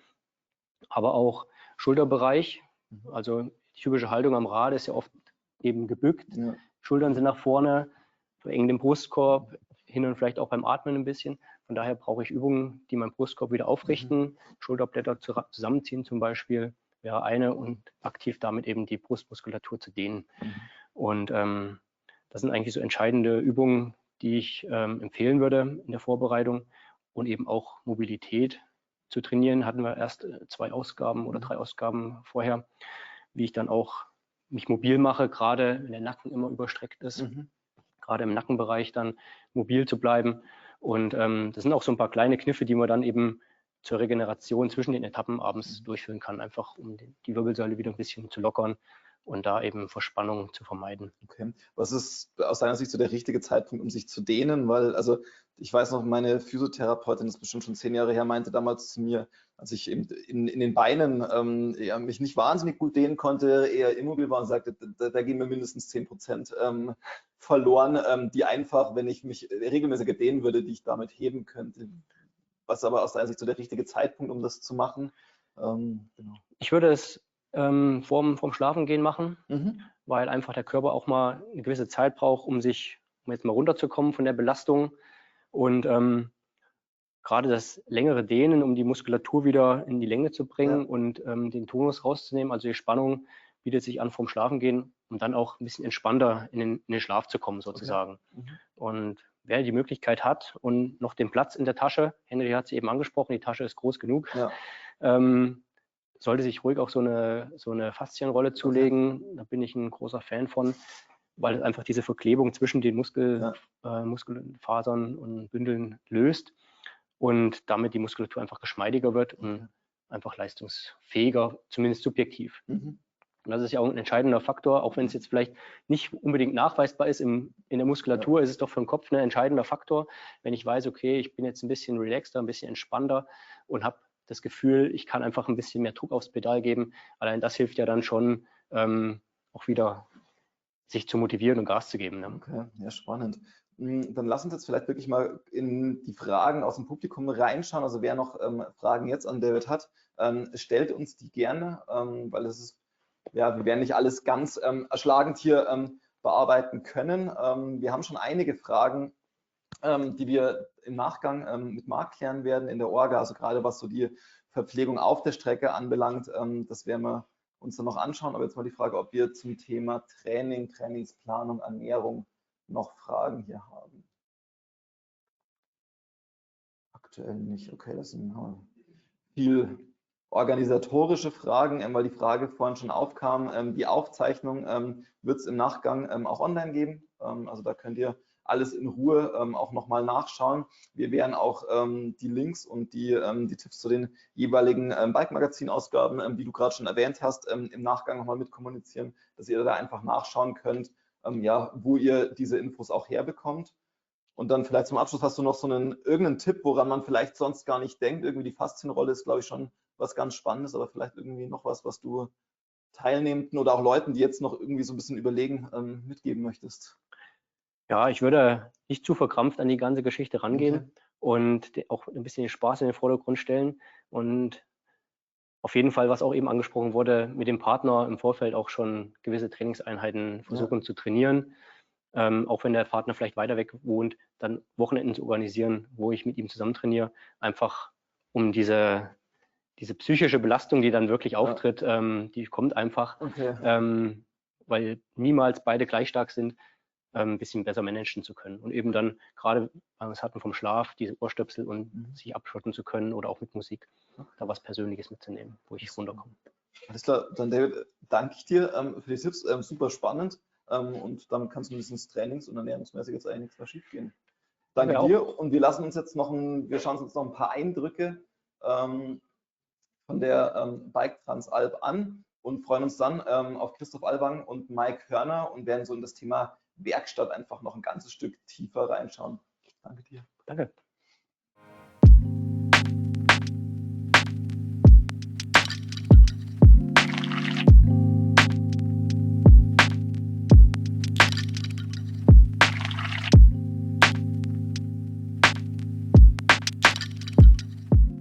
Sehr gut, dann freue ich mich nach diesen Eindrücken hier wirklich so das geballte Wissen, die geballte Power zum Thema Werkstatt, Reparaturen rund ums Rad hier zu haben. Christoph Alwang, du bist der Laborleiter des Bike-Test-Labors. Mike, du bist für Maxxis zuständig und auch schon seit Jahren, Jahrzehnten bei der Bike Transalp auch mit dabei. Knapp, ja. Das Thema Reifen, wir hatten das, als wir letztes Jahr das Thema schon besprochen hatten im Webinar, war immer wieder ein ganz, ganz großes Thema. Da werden wir dann auch gleich näher reinschauen und du hast schon ein paar Utensilien dabei. Ja, genau. Da freue ich mich schon sehr drauf jetzt. Ich ziehe nachher kurz einen Tubeless-Reifen auf und zeige euch so die Handgriffe, die sitzen sollten im Endeffekt. Das ist super, weil das ist, glaube ich, ein ganz wichtiger Punkt, irgendwie das einerseits mal gesehen zu haben, andererseits gemacht zu haben, weil es doch immer wieder relevant ist. Aber Christoph, du warst jetzt im Werkstattteam der Bike Transalp schon einige Male mit dabei. Was ist denn so der häufigste Defekt, mit dem die Leute tatsächlich zu euch kommen und da Unterstützung brauchen? Mal häufige Defekte sind natürlich Reifendefekte nach wie vor. Also im Gelände ist es natürlich gang und gäbe und kann man auch nie ganz verhindern. Und ansonsten auch alles, was Laufrad betrifft, also verbogene Felgen, Freilaufkörper, die nicht so funktionieren, wie sie sollen, Kassetten, die locker werden. Es passiert eigentlich alles. Also umso wichtiger ist es, dass man sich eben wirklich gut darauf vorbereitet und das Rad da in Top-Zustand, wie man selbst ja auch, wie wir gerade gehört haben, im Training sich vorbereitet. Genauso sollte das Rad einfach auch in Top-Zustand sein, wenn man zu so einer Transalp aufbricht. Und ja, ich glaube, für die meisten Teilnehmer ist es ja doch der Jahreshöhepunkt oder vielleicht sogar eine Once-in-a-Lifetime-Experience. Und ja, genauso sollte das Rad eben dann auch dastehen und da darf man sich ruhig auch mal was leisten. Das heißt, entweder, wenn man selber kann, natürlich, dass man sich selbst um das Rad kümmert und dem wirklich eine Kurpackung gibt und eine Wellness-Behandlung. Oder wenn man sich seiner Sache nicht so sicher ist, dem Mechaniker seines Vertrauens das Rad hinstellt und da bittet, dass der wirklich alles durchgeht. Und auch da ist einfach wichtig, dass das alles tipptopp ist und ganz klar die Bremsen und alles, was ansonsten sicherheitsrelevant ist, sollten da auf jeden Fall neue Bremsbeläge drauf sein. Der ganze Antriebsstrang sollte natürlich auch in Top-Zustand sein. Das heißt, keine ausgefahrene Kette, keine alten Ritzel, wo das drüber springt, sondern da wirklich sich auch mal was Neues leisten. Gleiches gilt für Dämpfer und Gabel natürlich. Auch da ist eine Zeit vor der Transalp, vielleicht 5, 6 Wochen vorher, dass man wirklich Gabel und Dämpfer mal zum Service Center einschickt und da einen großen Service machen lässt, dass da alles geschmiert ist und alle Dichtungen neu sind, dass eben mir dann auf der Transalp da nichts passiert.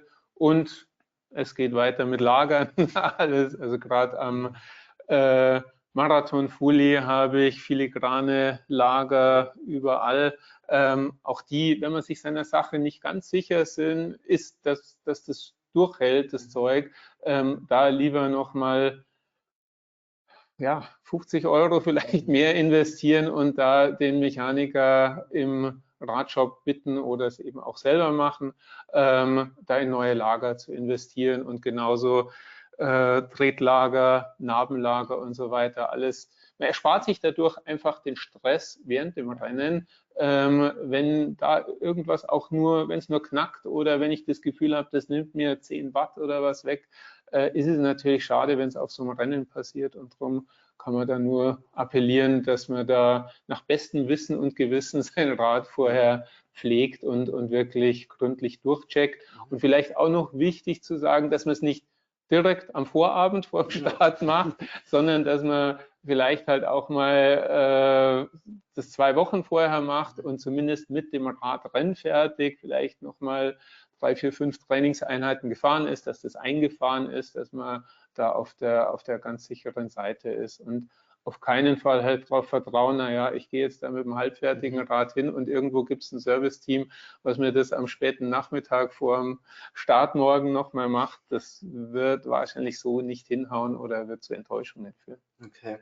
Das ist ganz spannend, wenn man so in dieses Thema, ja, ich bereite mein Rad richtig vor, ist das Thema Reifen halt schon ein relevanter Punkt. Mike, was ist denn aus deiner Erfahrung jetzt auch so von der Art her einen Reifen, der für eine Bike Transalp sehr, sehr gut funktioniert, weil es ist ja schon, ja, die Anforderungen an die Reifen ist enorm. Also es ist so diese Mischung aus Pannenschutz, die da sein muss und Durchstichschutz an der Seite, Ja. auch der Rollwiderstand sollte möglichst gering sein und trotzdem sollte massiven Grip bieten. Also was kann ich da machen? Richtig, also ich denke, für die Transalp ist am besten eigentlich ein Reifensetup, wo man auf dem Hinterrad einen leicht rollenden Reifen hat, vorne einen, der auch leicht rollt, aber ein bisschen mehr Grip bietet. Also da empfehlen wir ganz klar zum Beispiel vorne von unseren Produkten wäre es jetzt zum Beispiel ein Rack and Race, hinten ein Aspen. Die rollen einfach super und wenn es halt mal das Wetter schlecht wird, dann haben sie immer noch genug Grip, dass man jetzt halt gut und sicher die Trails runterkommt, weil da sind halt auch nicht nur Schotterwege nach unten oder Asphaltautobahnen, sondern es gibt halt auch richtig gute Trails, die auch Spaß machen sollen. Und wenn man da halt dann mit ein bisschen Angst reinfährt, ist halt nicht so cool.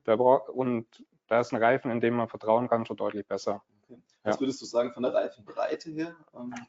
Von der Reifenbreite ist es eigentlich ganz unterschiedlich und kommt auch auf die Felgenbreite ein bisschen drauf an. Die meisten fahren mittlerweile mit 30 mm Innenmaß.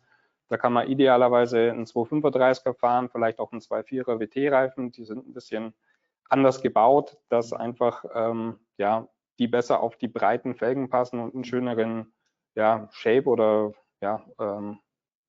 Querschnitt geben. Also dass der Reifen einfach gut dämpft, zu weniger Ermüdung führt, weil man sitzt natürlich schon etliche Stunden auf dem Rad am Tag und das 7 Tage die Woche.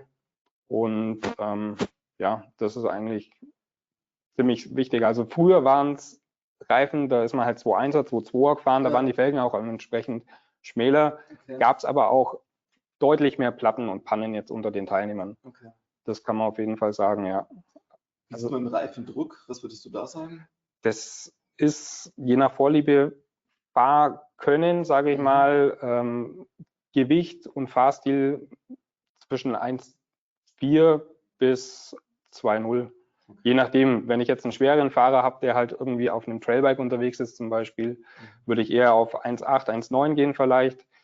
Der Karl, ich weiß nicht, was er fährt, er wird wahrscheinlich 1,4, 1,5 fahren oder so, sowas um den Dreh. Ich kann mir auch vorstellen, dass es wahrscheinlich auch so ein bisschen auf den Untergrund ankommt und damit, wo die Etappe gerade stattfindet. Also es ist jetzt so ein Dolomitenkalk irgendwie, der vielleicht so ein bisschen scharfkantiger zum Teil auch ist, irgendwie, wo ich mehr drauf achten muss. Oder sind es andere Gesteine, die einfach von Haus aus abgeschliffener sind und runder sind irgendwie, wo es dann wahrscheinlich eher nicht um den Durchstich geht, sondern dass ich mir wirklich einen Snakebite hole.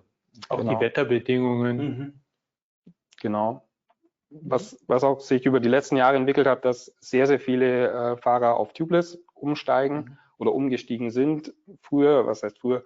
Ich mache die Transalp schon ja bisschen länger, also ich sag mal seit Mitte der 2000er. Da waren halt wirklich, würde ich sagen, ja 80-90% mit Schlauch unterwegs. Ja. Mittlerweile ist das Gleiche, nur Tubeless. Also da fahren sehr, sehr wenige mit Schlauch. Was ist aus deiner Sicht so der Vorteil, also gerade auf so einer Transalp, da Tubeless zu fahren? Du hast halt, teilweise hast du halt in den Trails oder auf den Schotterwegen hast du halt irgendwelche Gegenstände, die einfach den Reifen zerstören können, durchstoßen, und da ist Tubeless einfach besser, weil das dichtet in den meisten Fällen ab. Und wir hatten zum Beispiel einmal einen Teilnehmer, der ist irgendwie aufs Treppchen gefahren und da kam danach der Mechaniker her und hat uns gezeigt, dass so ein Nagel quer durch den Reifen gestochen war und der ist halt dicht gefahren. Der Fahrer hat es gar nicht gemerkt. Also der Mechaniker hat das gesehen und zum Glück hat das Ding nicht, ist an die Kettenstrebe hingekommen. Aber das ist halt einfach der Vorteil von Tubeless, dass du halt im Notfall einen dichten Reifen hast und wenn man halt Pech hat, dann geht halt auch der Reifen platt. Okay. Kann auch passieren, muss man ganz klar dazu sagen. Bedingt ja aber im Grunde auch, dass ich noch ausreichend frische Milch drin habe. Also im Grunde sind wir wieder bei diesem Vorbereitungsthema, auch das idealerweise vorher eigentlich nochmal angeschaut, weil also ich kenne richtig viele Leute, die irgendwie Tubeless fahren und wenn dann Platten haben, dann wechselt man und da ist überhaupt nichts mehr drin. Irgendwie. Oder alles so trocken. Kleine Gummis noch irgendwie und damit hat sich das. Genau.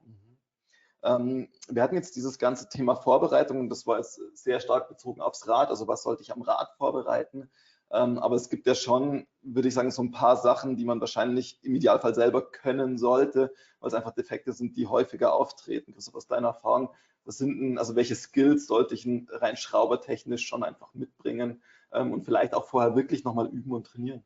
Ja, je mehr ich kann, umso gelassener kann ich eben ins Rennen gehen und zur Not eben auch nach der Etappe dann reparieren. Ja. Aber ganz klar, es kann eben alles auch während der Etappe passieren oder passiert meistens während der Etappe. Und wenn ich da einfach so ein bisschen Übung habe und mir bestimmte Sachen aneigne, kann das nie schaden. Und ganz wichtig ist dabei, ruhig zu bleiben und am ehesten bleibe ich ruhig, wenn ich das eben vorher in einem Trainingscamp oder vielleicht sogar mit meinem Teampartner im Idealfall durchgespielt habe. Das heißt, wenn mir eine Kette reißt, dass ich ein Kettenschloss dabei habe, einer hält die Kette zusammen, der andere bringt das Schloss rein, der andere dient mir als Fahrradständer sozusagen, hält das Ganze. Genau das Gleiche, wenn ich eine verbogene Felge habe und die gerade biegen muss, ist auch immer gut, wenn ich zu zweit bin, wenn ich sowas schon mal ausprobiert habe. Vielleicht habe ich zu Hause eine alte Felge rumliegen und schau mal, was passiert da. Also alles, wo ich darauf vorbereitet bin, kann ich sicherer machen und schneller machen, verliere ich weniger Zeit. Und genau das Gleiche natürlich auch beim Reifenwechsel. Also da ist ja eigentlich der Team Spirit, der da glänzen sollte, am besten. Das heißt, einer macht den Reifen runter, der andere pumpt schon mal vor, wenn ich jetzt tatsächlich wechseln muss, also im Fall von nicht tubeless. Und der andere macht schon die Pumpe vom Rahmen weg oder bereitet die Kartusche vor. Auch das ist gut, wenn ich vorher schon mal mit einer CO2-Patrone hantiert habe und das nicht im Rennen das erste Mal machen muss.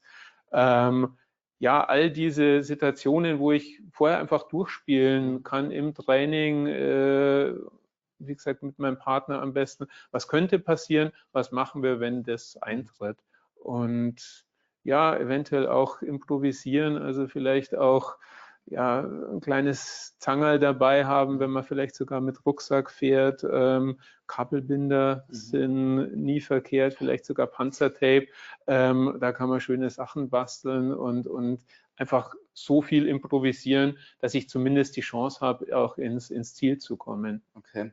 Was sind denn auch aus eurer Erfahrung vielleicht so Hilfsmittel, Tools, Werkzeuge, die ich im Rucksack oder am Rad auf jeden Fall dabei haben sollte? Ich sehe gerade, Mike, du hast so ein paar schöne orangene Reifenheber dabei.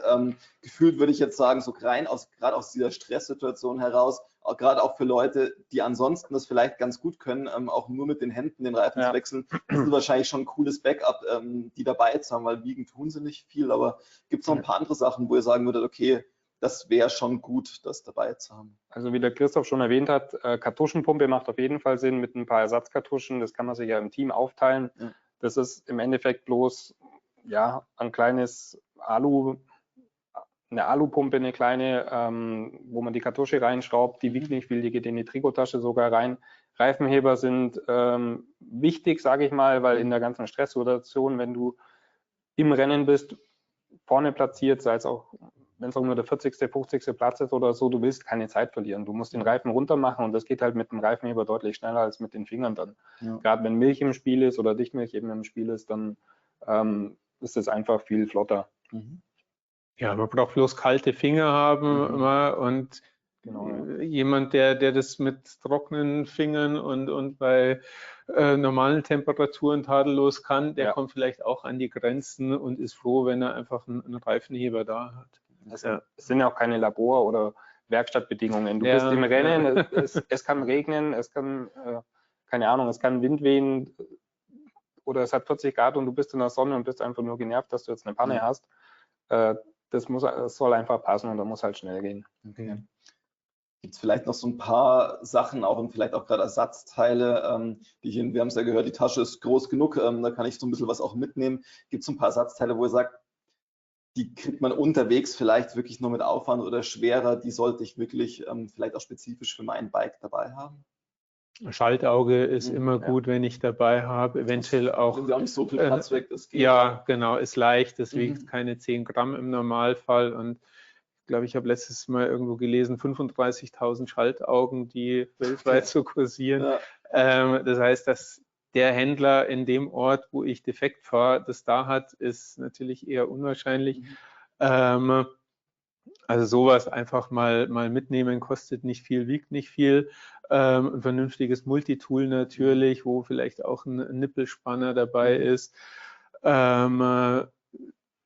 Eventuell, wenn man sich zutraut, eine kleine Zange, mit der kann man auch manchmal wundervoll bringen. Bremsbeläge, es ist auch wieder so ein Wetterding. Das heißt, ich glaube, die Etappe mit den meisten Höhenmeter sind über 3000 Höhenmeter. Wenn da schlechte Bedingungen ist, wenn es nass und dreckig ist, dann kann ich da auch mal vielleicht auch noch 20 Kilometer vorm Ziel, vor der letzten steilen Abfahrt, meine Bremsbeläge runter haben. Und auch sowas wiegt nicht viel und kann ich mir einfach einen Satz im Satteltäschchen mitnehmen, bevor sie dann in der Transalp-Tasche im Hotel liegen, dann nützen sie mir halt nichts. Und da kann ich zur Not mir einfach nochmal helfen und bin auf der sicheren Seite. Was fällt mir sonst noch ein? Schaltzüge, ja, ist die Frage. Auch sowas kann mal reißen. Cleats vielleicht? Ersatzcleats? Ja, auch das. Ja. Weil Pedaldefekt ist halt auch ziemlich doof, wenn ich das Rennen fahren will und das ist halt dann, keine Ahnung, am Ende vom Tal und der Händler hat zu. Ja, wenn ich im Das Ziel stimmt. bin. Ich Ja. finde, das Thema ist bei mir sind es oft gar nicht die Cleats gewesen, sondern die Schrauben, Ja. die irgendwann in die Knie gehen irgendwie. Also ich habe tatsächlich bei solchen Geschichten dann gerne mal noch 2, 3 verschiedene Schrauben, die multioptional einsetzbar sind. Das sammelt sich dann so an, aber Cleats, glaube ich, ist auch, das ist tatsächlich ein sehr, sehr relevantes Thema, da nochmal mit drauf zu schauen. Was ich immer in meinem Satteltäschchen habe, ist ein Ventileinsatz und das passende kleine Plastikwerkzeug dazu, Okay. um den Mhm. rein und raus machen zu können. Gerade wenn man mit Tubeless hantiert, ist schnell mal das Ventil zugesetzt mit der Milch. Das stimmt, ja. Wenn ich da ein neues Ventil habe, was ich schnell ein- und ausschrauben kann und dann sauber mit Patrone oder Pumpe wieder aufpumpen Genau, kann, ja. ist auch was oft Wunder hilft. Spart einfach Zeit Ja, auch. ja, genau. Super. Dann würde ich sagen, wir sammeln jetzt mal noch ein bisschen und gucken, was an Fragen auch noch kommt. Und ja, Mike, wenn du Lust hast, wäre es tatsächlich mal spannend Ja. zu gucken, einfach mal zu zeigen, okay, wie schnell und einfach geht auch so ein Umstieg auf Tubeless.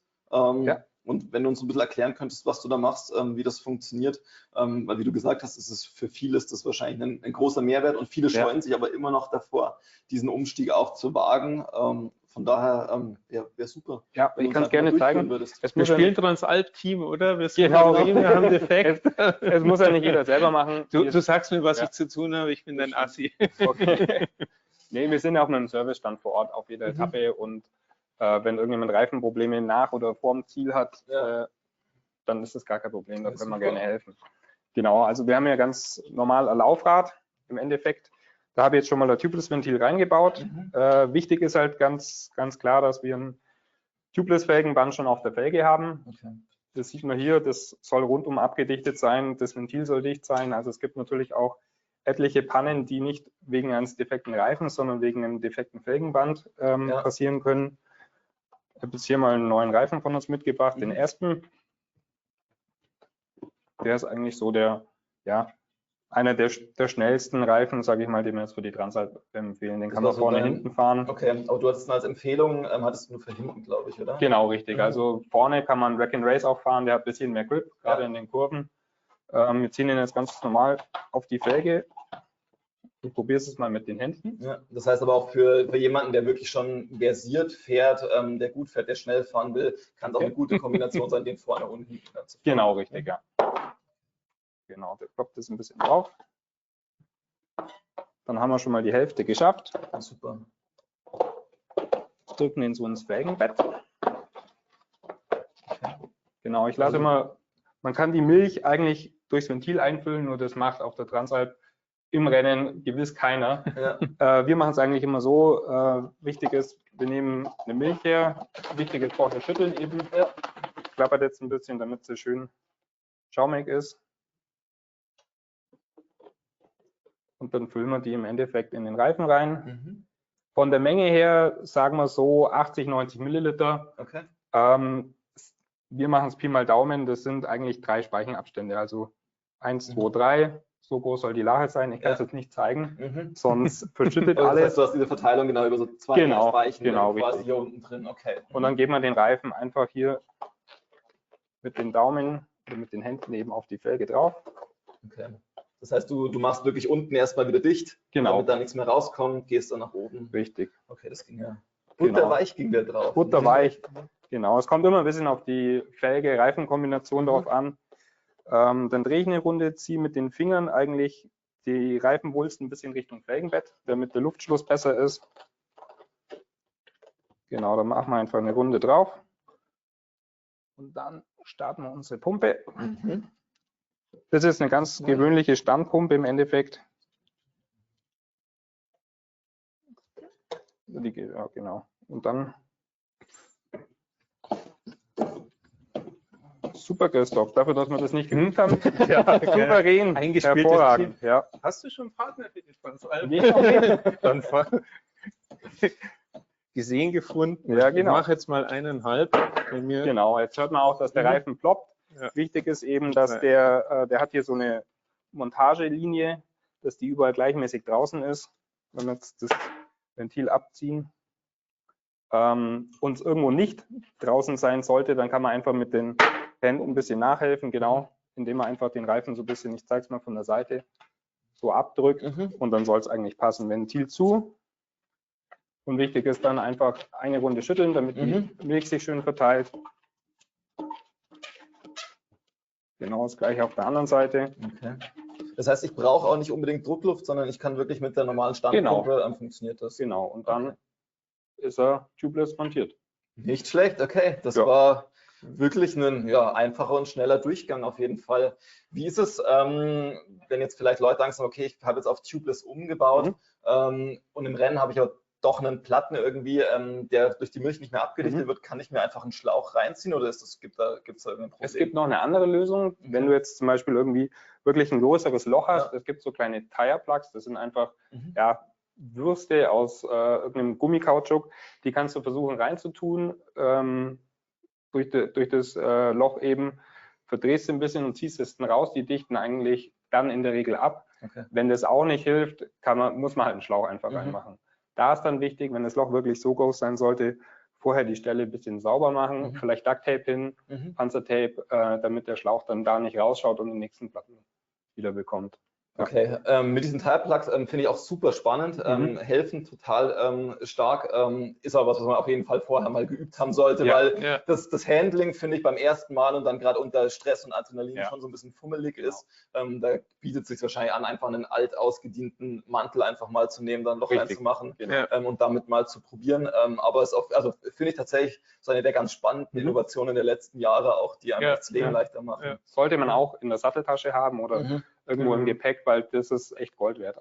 Okay. Ja. Super. Und vielleicht eben auch den Flickzeug flicken mit einer kleinen Portion an Vulkanisierflüssigkeit, um eben von innen eventuell ein schlimmeres, größeres Loch noch abdichten zu können. Ja, finde ich auch spannend, genauso zu sagen. Also wenn es vielleicht auch wirklich dann so weit durch ist, irgendwie also mit einem Flicken tatsächlich zu arbeiten. Ich hatte einen guten Freund, der hat immer so so ausgediente EC-Karten immer dabei gehabt, die er sich mal von innen reingelegt hat. Und der hat die immer benutzt, um auch gleich noch Panzertape drumherum zu wickeln, damit er das dabei hat.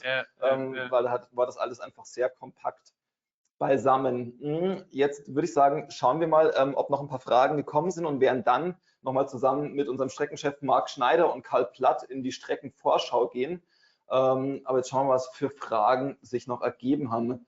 Welche Milch wird empfohlen? Hast du da eine konkrete Empfehlung oder wie schaut es aus? Es kann eigentlich jede handelsübliche Milch verwendet werden für alle Tubeless-Reifen, die nicht übermäßig viel Lösungsmittel oder Ammoniak enthalten. Es ist aber auch wichtig, dass man jetzt zum Beispiel die Herstellerangaben von der Milch oder befolgt. Also wenn da halt draufsteht, alle 8 bis 12 Wochen wechseln, dann sollten die halt nicht da 4, 5 Monate drin sein, weil die natürlich austrocknet und sich auch in die Karkasse reinarbeiten kann, was dann wiederum den Reifen schwächt und das Pannenrisiko erhöht. Okay. Alles klar. Wir hatten auch noch vorhin die Frage so nach der Reifenkombination, die ist jetzt im Allgemeinen natürlich so ein bisschen schwieriger, aber du hattest jetzt vorhin schon gesagt, so, also gerade für so den breiten Fahrer ist vorne was mit ein bisschen mehr Grip schon noch ganz cool und hinten wirklich so auf den Rollwiderstand. Genau, da kann man entweder zum Beispiel vorne ein Rack and Race nehmen, hinten einen Aspen, das ist eine ziemlich schnelle Kombination. Wenn ich was haben will, was allroundiger ist, sage ich mal, also auch bei schlechtem Wetter gut funktioniert, kann man ein Icon fahren. Das ist eigentlich so der Reifen, der immer, das war der Evergreen, sage ich mal, für die Transalp, bis er dann eben vom Aspen und von dem Rack and Race abgelöst worden ist. Okay. Den gibt es in 2.2, in 2.35 und da hat man eigentlich zu jeder Situation Grip. Rollt halt nicht ganz so schnell wie der Rack and Race oder der Aspen. Okay, jetzt finde ich noch eine spannende Frage, weil, also ist es schon immer noch relevant, glaube ich, so, also wie schaut es mit dem Hardtail aus auf der Bike Transalp? Ist das was veraltet ist? Ist das was man schon noch gut machen kann? Wie schaut es da aus eurer Sicht? Es ist schon mutig. Ich meine, man muss schon sagen, da wird uns vielleicht der Marc auch noch mehr dazu erzählen. Die Strecke ist schon ruppig und ich denke, man kommt vielleicht schneller rauf, aber ob man hoch zu mit dem leichteren Bike so viel rausholt, wie man runter zu wieder verliert, dazu sind auf die Masse gesehen, würde ich sagen, die Trails schon massiv und würde ich schon sehr ein Hardtail, ein Fully empfehlen, wo man einfach wirklich die Sicherheit hat auf den Trails und ja, man muss sich auch gewähr sein, es sind 7 Tage, wo ich dann die ganzen Stöße abbekomme. Also wenn ich an Hardtail denke, dann vielleicht wirklich einen breiten Reifen, der wirklich auch mit 2,4 oder 2,5 oder sowas dann mir doch noch einen gewissen Komfort bietet, auch hinten. Also dann nicht hinten noch eine 2,2er oder 2,3er oder was fahren, sondern ja, und das dann wirklich ausprobieren, ob sich das rentiert, da zu sparen. Okay. Ja, das Thema, was jetzt auch gerade noch ein paar Mal gekommen ist, war wirklich so dieses Luftdruckthema. Ich glaube, das hat man ja vorhin schon, wo du gesagt hast, so 1,4 bis 2,0 kommt sehr stark aufs eigene Fahrkönnen an, kommt sehr stark tatsächlich darauf an, was für Untergründe haben wir in der Etappe. Da können wir mit Marc gleich nochmal so ein bisschen drüber philosophieren. Was für Gesteine haben wir auf jeder einzelnen Etappe tatsächlich? Da gibt es so die Tagesempfehlung. Witterung ist natürlich ein Thema. Das eigene Gewicht ist natürlich immer ein massives Thema. Ich glaube, davon muss man es auch so ein bisschen abhängig machen. Und mein Gefühl ist schon auch oft so, es ist schon auch so ein bisschen persönliche Vorliebe, wie man es einfach auch gewohnt ist und was man gerne haben möchte. Und ich fand es damals ja schon immer noch spannend. Das war ja damals tatsächlich ein Kollege bei euch aus der Bike-Redaktion, der ja in seiner Abschlussarbeit, war das glaube ich, herausgefunden hat, dass weniger Luftdruck dann doch gerade im Gelände auch einen Rollwiderstand senken können. Ich glaube, Stefan war das.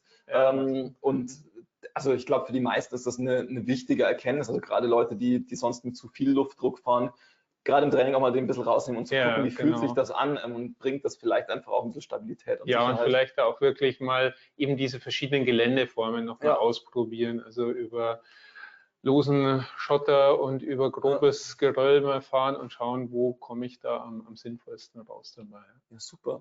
Dann würde ich sagen, bedanke ich mich erstmal bei euch beiden für die Tipps, für die Show, die wir hier haben genießen können.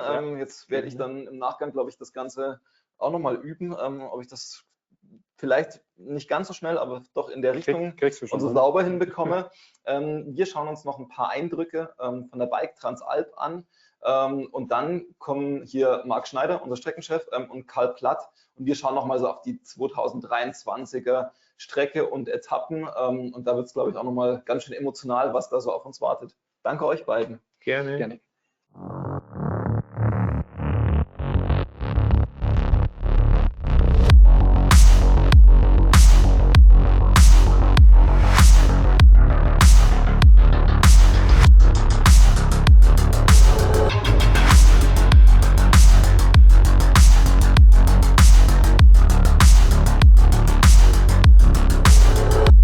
Bevor jetzt Marc Schneider auch gleich zu uns stößt, und da kommt er schon, schön, dass du auch mit dabei bist, Marc, haben wir noch eine kleine Umfrage.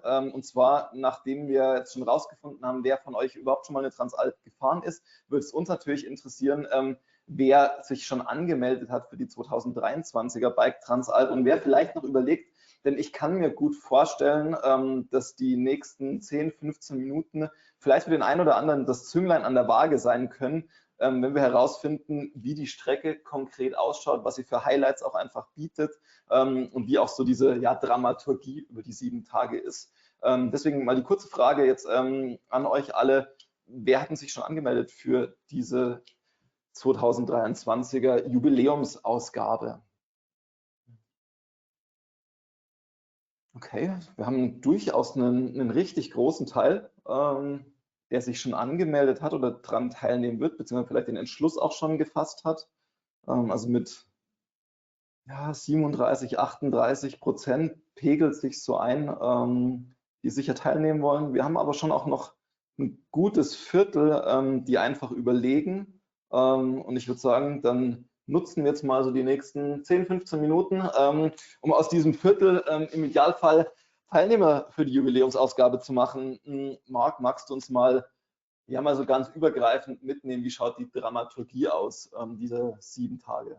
Ja, so vielleicht so eine Plattitüde zu bringen, großes Kino. Wir sind da im westlichen Bereich der Alpen, vom Reschensee nach Riva, mit richtig gewaltigen Eindrücken. Also es geht los, erste, zweite Etappe schaut man auf diese weiße Gletscherkappe vom Ortler, 3905 Meter hoch.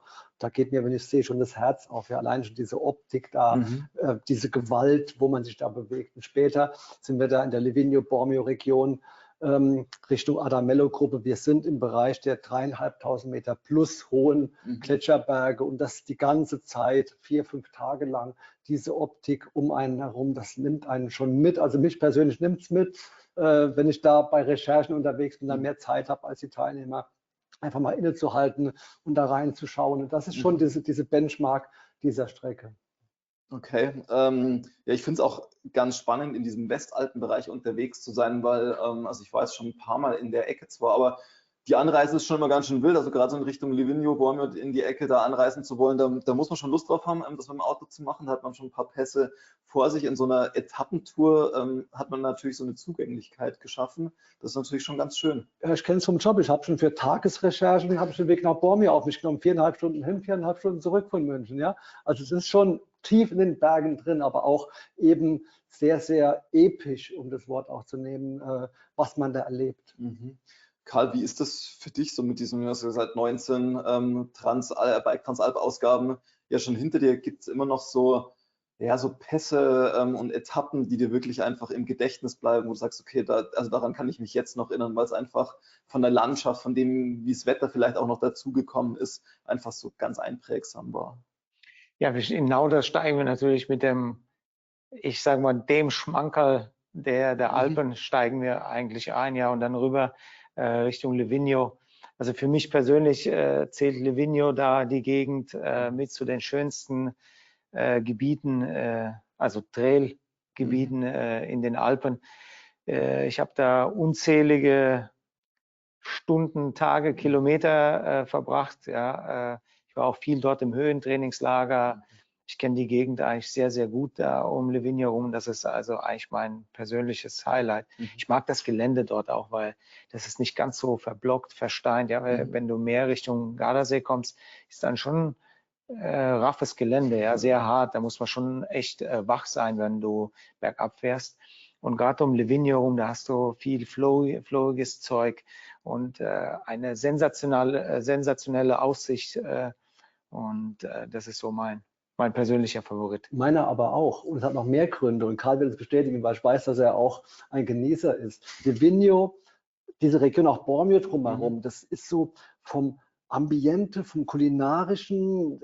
In Livigno habe ich noch nie schlecht gegessen. Das geht da nicht. Wenn du ein schlechtes Restaurant suchen willst, musst du da rausfahren. Ja? Das geht nicht. Die haben Liebe. Das ist ein Ort auf 1800 Meter, da ist noch eine Bauernkultur mit einer Alpgenossenschaft, die sich selbst vermarktet, wo es den Käse und den Speck von der Alp gibt. Und das hat so was wahnsinnig Authentisches. Dieser Ort, der ist so eigen und authentisch und hat halt eine wunderschöne Lage und eine tolle Infrastruktur begonnen durch diese alten Schmugglerpfade. Das ist ja ein zollfreies Gebiet, wo wir heute fahren, Passo Trela zum Beispiel, ein alter Schmugglerpfad. Heute haben es natürlich wunderschön, Passo Trela, ja. Die Bikeparks dazu gebaut, diesen Flow Trails auf der einen Seite, ein bisschen erdiger auf der anderen Seite. Das hat schon was. Ja, absolut. Okay, jetzt hattest du, Karl, gerade schon so das Wort oder erzählt von flowigen Trails. Und ich kann mich erinnern, Marc, wir hatten das Thema auch mal, das ist immer so eine Diskussion, wie hoch ist der Trailanteil bei so einer Bike Transalp. Viele mögen es natürlich, andererseits ist es einfach eine große Belastung und dann irgendwie noch eine anspruchsvolle Trailabfahrt zu haben, ist halt schon nochmal was einfach dann auch nochmal anspruchsvoll ist in der Abfahrt. Wie ist es für dich? Also hast du mehr Lust, dann die schnelle Schotterabfahrt mitzunehmen oder ist es schon eher so der Trailgenuss, der in der Abfahrt vorne stehen sollte? Ja gut, das ist eine ganz leichte Frage.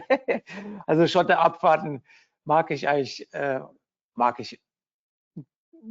ich bevorzuge auf jeden Fall Trails, ja. Also wenn natürlich eine Schotterabfahrt da ist und es nicht anders geht, dann kann man natürlich auch aus einer Schotterabfahrt was Feines machen.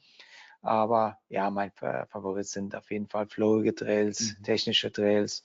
Die müssen gar nicht so technisch sein, aber die müssen flowig sein und da muss mit richtig Speed drüber gehen. Das ist so mein Favorit, wo du unten ankommst und hast so ein Grinsen im Gesicht, wo du sagst, okay, jetzt fahre ich gerade noch mal hoch. Ja.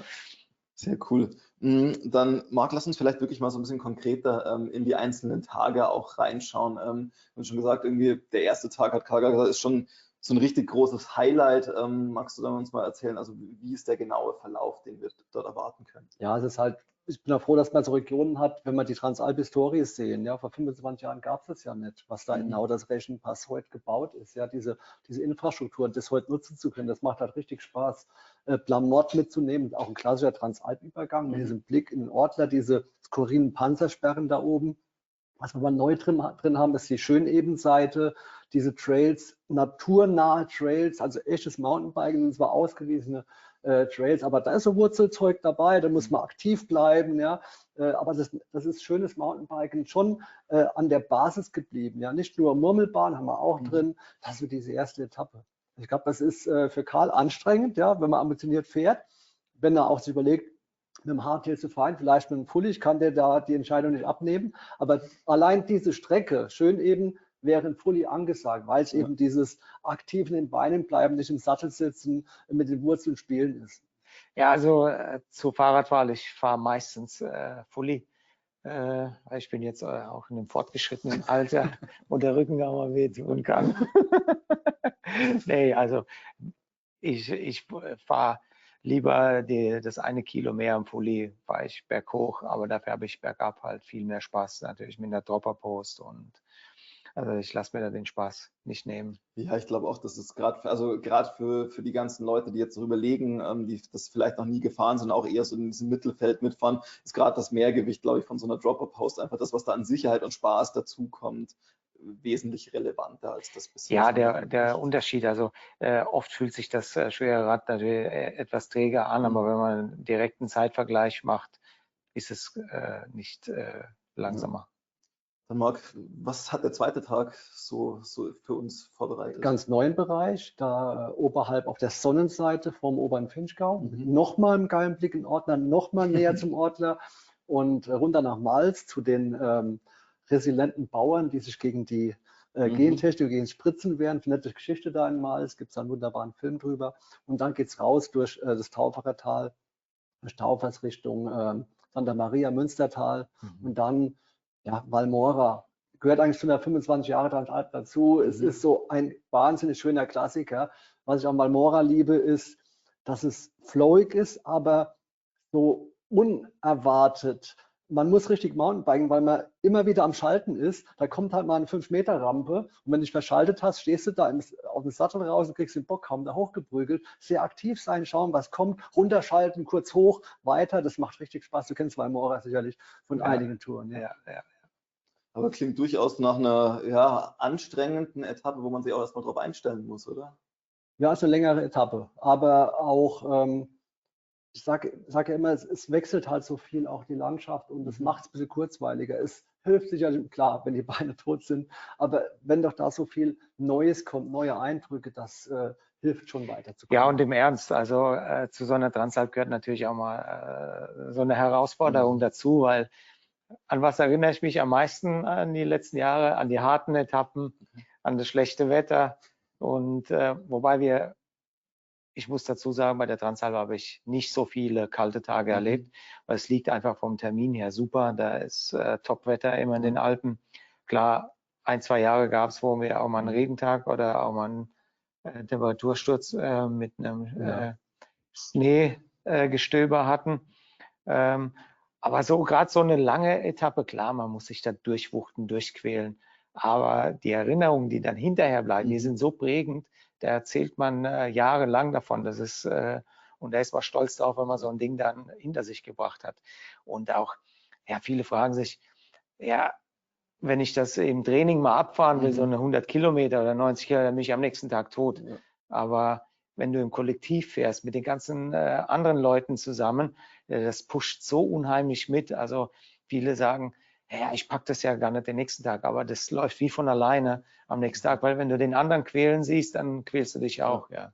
Es ist auch so, dass man als Transalp-Teilnehmer, egal wo man mitfährt, in eine Familie kommt. Du siehst ja immer die gleichen Leute, weil es gibt eine Handvoll Leute, die genauso schnell sind wie du. Genau, man trifft sich immer wieder. Entstehen Freundschaften und die nehmen dich mit. Und wenn du mal einen schlechten Tag hast, nehmen die dich mit. Das ist motiviert so wahnsinnig. Hört man immer wieder, die kommen, weil du siehst ja die Teilnehmer und Teilnehmerinnen auch im Ziel zusammenstehen, die sie vorher gar nicht gekannt haben. Aber die haben sich auf der Strecke kennengelernt. Genau. Das ist schon schön. Ja, Marc, dann dritte Etappe. Ja, The Beauty and the Beast habe ich genannt. Schön Okay, gespielt. das klingt sehr gut. Sehr direkt, aber Mhm. Wahnsinns-Trailanteil. Sehr panoramamäßig. Erst in Livigno, ein bisschen Richtung Rollercoaster, also Richtung Carosello 3000. Und dann rüber über Valtorto, über den Passo Foscagno. Aha. Und dann Richtung Anoga und dann die Strecke vom Alta Valtellina Bike Marathon. Ich weiß nicht, ob du die kennst. Da wird ein Marathon gefahren. Natürlich sehr direkt, teilweise fiese Rampen drin, aber es ist wirklich so, ich will auch den Leuten nicht Angst machen, dann schiebt man halt kurz. Ja. Okay. Es ist aber der direkte Weg ins Traumerlebnis. Weil du gehst halt einmal steil hoch und dann bist du im Panorama, hast einen Sahne-Trail und hast so einen Spaß. Das nennt sich da oben sind Schilder, Bormio 360 Grad, nicht umsonst, weil man dieses wahnsinnige Erlebnis hat. Und es lohnt sich, die Etappe ist kurz und direkt, macht einen Riesenspaß. Aber zwischendrin immer wieder hohe Wattzahlen oder mal kurz schieben, gehört dazu. Aber Hammer-Etappe, der größte Trailanteil dieses Jahr, der Transalp. Ja, kann Schön. man sich darauf einstellen mit dem Namen. Von dort gehen wir wohin weiter? Ist die Königsetappe von Bormio ins Val di Sole. Wir fahren über den Passo Gavia, ein Erlebnis, fahren den sehr anspruchsvollen Gavia Trail runter. Bin ich auch schon gefahren, ja. Ist sehr anspruchsvoll. Aber machbar. Machbar, ja. Vor allem, ich will auch den Leuten die Angst nehmen, ist ja halt auch nur ein kurzer Abschnitt. Ich will auch eins sagen, daneben, es gibt darunter nur zwei Wege. Die Straße mit Absturzhängen oder der Trail. Der Trail ist anspruchsvoll und es ist einfach so, wenn ich dann mal eine Stelle habe, die sehr schwierig ist, steige ich halt mal kurz ab und gehe weiter. Aber es ist machbar. Es ist machbar. Definitiv. Und landschaftlich ist es alleroberste Kategorie. Vor allem darf man sich danach freuen auf ein Highlight der Transalp-Historie, diese Alta Via Carmona, die Karl auch kennt, der Höhenweg über Ponte di Legno, der so in den hochalpinen Wiesen dahin gleitet, mit Blick auf die Adamello-Gletscher. Das ist ein absolutes Highlight. Das macht Spaß zu fahren. Kannst du dich erinnern, Ja, oder? kann ich mich sehr gut daran erinnern. Da hatte ich tatsächlich einen schlechten Tag gehabt, aber die Aussicht habe ich trotzdem genossen. Das war gigantisch. Ja, und beim Königsetappe am 4. Tag ist ja was den Teilnehmern sehr entgegenkommt. Also man kann so ein bisschen reinkommen und hat dann wirklich so am 4. Tag, wo man vielleicht halbwegs im Saft steht, so die größte Herausforderung einfach nochmal. Ja. Okay. Nach dieser Königsetappe können wir uns da ausruhen oder wie schaut es da aus? Ausruhen kann man sich nie. Ja? Ausruhen kann man sich nie. Ausruhen kannst du dich nachts im Ja, Bett. es hat auch die nächste hat auch 2.500 Höhenmeter. Wir fahren über einen absoluten Transalp-Klassiker, den Passo Brendalores, nach Madonna di Campiglio. Wir kommen zwar von woanders her, aber das ist ein Klassiker. Ist zwar am Ende nach dem Lago di Valagola eine kurze Schiebepassage, weil es direkt da hochgeht, aber da oben ist Marga Movlina, vor der Brenta, dieser Blick da wieder, rechts Care Alto, der höchste Berg von der Adamello-Gruppe, links direkt nah vor dir die Brenta. Wahnsinnig schön. Fahren aber nicht wie klassisch Transalp früher, ging es ja oft mal das Val d'Algone runter, Schotter direkt und dann Asphaltstraße, du kennst es auch noch vom frühen Transalp, Richtung Stenico. Wir haben da letzten Jahre so einen Trail gefunden, der an den Hängen Richtung Valrendena, Richtung Penzolo runterführt. Natur, Wanderweg, wurzelig. Ich weiß nicht, ob du 2018 dabei warst, sind wir den gefahren. Leider nass. Ich hoffe, dass er diesmal trocken ist. Ja, der Penzolo, da war auch die Masters WM und da sind wir auch einen Teil davon, glaube ich, gefahren. Ja. Sehr, sehr schön, ja. Und dann befinden wir uns ja schon erst so ein Stück weit auf der Zielgeraden, aber ja, 6. Etappe. Wo geht's hin? Tremalzo. Wir haben zwar davor, ich will es gar nicht erklären, im Valle del Chiese, so ein bisschen am Grat zwischen Chiesetal und Letrotal, Naturtrail, 9 Kilometer, arbeiten oben über den Kamm, richtig Naturwurzel, alles dabei, nicht extrem, aber arbeiten, landschaftlich schön, geiles Mountainbiken und dann kommt ein absoluter Klassiker, 1000 Höhenmeter Tremalzo-Straße hoch, tut weh, aber was natürlich da oben kommt, Tremalzo ist vom Feinsten. Ja. Also das ist, da wurde das erste Cover vom Bike Magazin fotografiert 1989 da oben. Da geht einfach das Herz auf, obwohl dieser Untergrund, ganz ehrlich, du kennst ihn ja auch, diese Drecks-Schotterstraße vom Tremalzo runter, wenn du dich verbrennst in der Kurve, liegst du einfach da, weil da hält nichts. Ja, das ist so ein grober Schotter. Ja. Das ist echt übel. Ja. Und Ich weiß gar nicht, wann wir damals gefahren sind. Das muss 2006 gewesen sein, Tremalzo. Ja, so irgendwie so, ja. Also aber es ist einfach schön, durch diesen Tunnel zu kommen und einfach. Aber es geht einem das Herz auf. Wirklich ist absolut eine der schönsten Stellen der Transalp überhaupt da oben. Und dann machen wir noch einen kurzen Zwischenstopp am Lago di Letro. Mhm. Ja? Kurz verschnaufen, bevor es dann am nächsten Tag nach Riva geht. Okay. Und kurz nach Riva ist kurz nach Riva oder wie schaut kurz nach Riva aus? Ja, ist wirklich im Vergleich zu den anderen Etappen, ist es kurz, 1700 Höhenmeter. Mhm. Am letzten Tag ganz klar gesagt, 25 Jahre muss gefeiert werden. Dann dürfen die Leute nicht um 8 Uhr abends ins Ziel kommen. Das war die Planung und ist uns gelungen. Nochmal wunderschön auch. Bocatitrat, Klassiker, also absoluter Gardasee-Klassiker. Adrenalina-Trail runter. Karl hat es schon gesagt, weißt du, hast du es vorhin gesagt oder hat Christoph, ich weiß nicht mehr, wenn man Richtung Gardasee kommt, was wird's? Rumpelig. Rumpelig, ja. Ja, wir haben das Sehr vorhin genannt, rumpelig, der Gardasee grobe Steine, Kuschelschotter. Ja. Kuschelschotter. Ja. Ja, also es ist Gardasee. Aber es ist einfach auch wunderschön nochmal. Biegen dann ein, Lago di Tenno haben wir drin, ein kurzes Stück der Ronda Piccola vom Bike-Marathon. Wer sich das anschauen will, am 1. Mai, bitte, fahrt die Ronda Piccola, einfach mal zum Schauen. Das Stück der letzten Etappe Bike Transalpen, fahren dann einfach zum Ufer vom Gardasee, wo wir das Ziel haben, am La Rocca, da in Riva del Garda. Okay. Und dann ist quasi noch im Idealfall genügend Energie da, um diese 7 Tage zu feiern, aber auch diese letzte Etappe quasi nochmal und die Transalp wirklich sacken zu lassen. Ja, ich glaube, da muss man nochmal alles motivieren, weil dann müssen wir feiern. Ja, auf jeden Fall. Ich freue mich schon tierisch drauf, auf die Strecke, weil das ist so mein persönliches Highlight auch für das Jahr. Die Transalp, da freue ich mich ganz arg drauf. Ja. Und ich freue mich, wenn Karl mich verflucht, aber wenn es zu hart war oder zu brutal war, keine Ahnung. Aber das Geile an Karl ist, das liebe ich, die ehrliche Kritik direkt, ja, weil, nein, es ist ja so, man will, wenn man Strecke bahnt, will sich auch verbessern, was neu machen und wenn die alle abhauen und das in sich reinfressen und sagen, das war heute, Karl sagt es direkt, ja, und das finde ich cool, ja, das ist geil.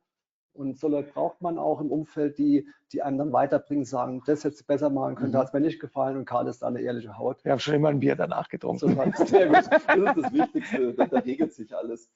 Bevor wir jetzt so in die Abschlussrunde reinschauen, schauen wir uns mal noch ein paar Fragen aus dem Publikum an. Wir haben jetzt schon so diese Hotelfrage und den Gepäcktransport zum Hotel. Wie ist das? Also holen die Leute nach dem Rennen quasi in dem Lager ihre Taschen ab oder werden die zum Hotel geliefert? Am ersten Tag? Insgesamt. Am ersten Tag bist du eigenverantwortlich, Hotel, Okay. bis zum Hotel. Aber dann, ab dem ersten Hotel, geht der Orga-Service los, der Taschentransportservice. Das heißt, im Hotel werden die Taschen morgens gesammelt, werden verteilt, nicht verteilt, zusammengebracht zum Truck, weitergefahren, verteilt ins neue Hotel. Aber von der Akkreditierung ins erste Hotel bist du verantwortlich. Okay. Wie schaut es mit der Streckenverpflegung aus? Also was gibt's, hast du so eine Grundregel, wo du sagst, okay, an so und so viel Prozent der Strecke gibt es im Normalfall die Verpflegung und was gibt es an diesen Verpflegungsstellen? Also ideal, wenn ich es planen würde, wenn die Plätze immer da wären, 40 und 70% der Strecke mit 2 Verpflegungsstellen ungefähr. Geht nicht immer, weil man natürlich auch Logistik hat, die Autos müssen da hinkommen. Ansonsten, es gibt Bananen, Kartoffeln, Kuchen, Nüsse, ich weiß gar nicht alles, jetzt ISO-Getränke, ist alles da, ganz gut versorgt. Dennoch immer der Tipp, alle Geschichten wie Gels oder Riegel, kann ich nur empfehlen, von vielen Gesprächen, nimm dein eigenes Zeug. Kann Karl bestätigen, oder? Nimm das, was du geübt hast. Ja, ganz wichtig ist natürlich, dass man das auch vorher im Training schon mal versucht, auch mal wirklich, also ich esse zum Beispiel im Rennen, wenn ein Rennen so um die 4 Stunden dauert, esse ich zwischen 6 und 8 Gels und da ist halt so viel Zucker auch drin. Das muss der Magen erstmal verkraften. Also das muss man vorher im Training auch mal wirklich probiert haben, dass man pro Stunde, also wenn man das machen möchte, nicht erst im Rennen probieren, sondern auch vorher im Training mal probieren, weil es einfach so eine hohe Menge an Zuckergehalt, das muss der Magen erstmal verdauen. Ja.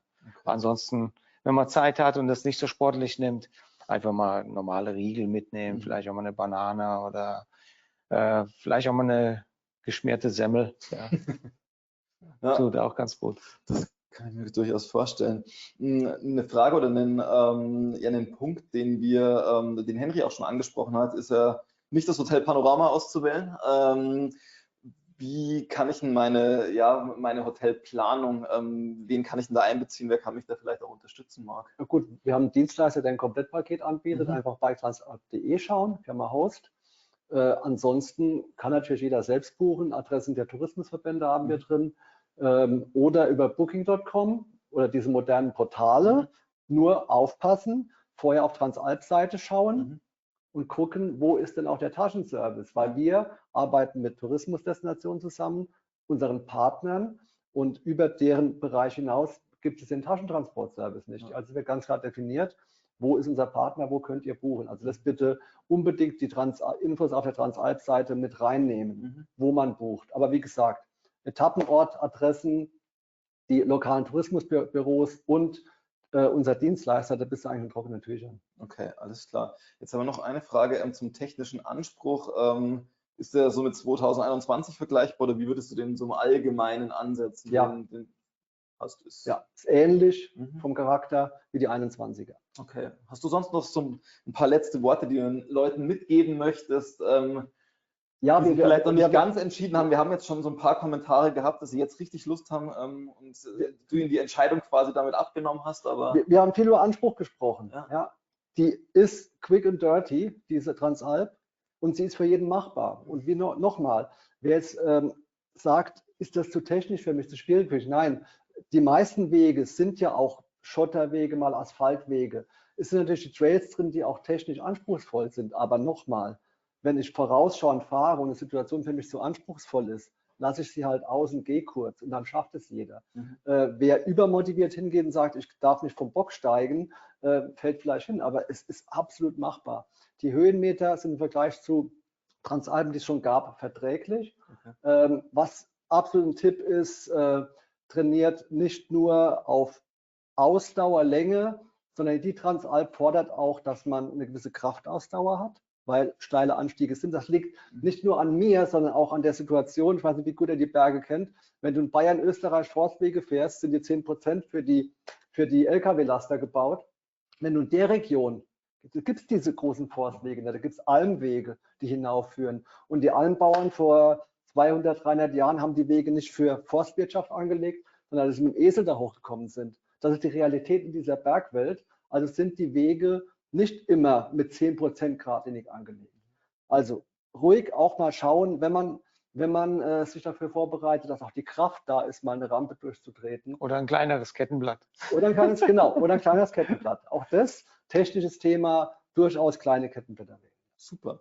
Dann würde ich sagen, schauen wir uns jetzt noch ein paar Bewegtbildausschnitte von der Bike Transalp an und treffen uns gleich wieder in unserer Anfangskonstellation mit Karl, mit Henry und Karin. Und Marc, danke dir für diesen Blick auf die Strecke. Und ja, da glaube ich, haben wir wirklich dieses Jahr zum Jubiläum passend ein richtiges Highlight. Danke dir.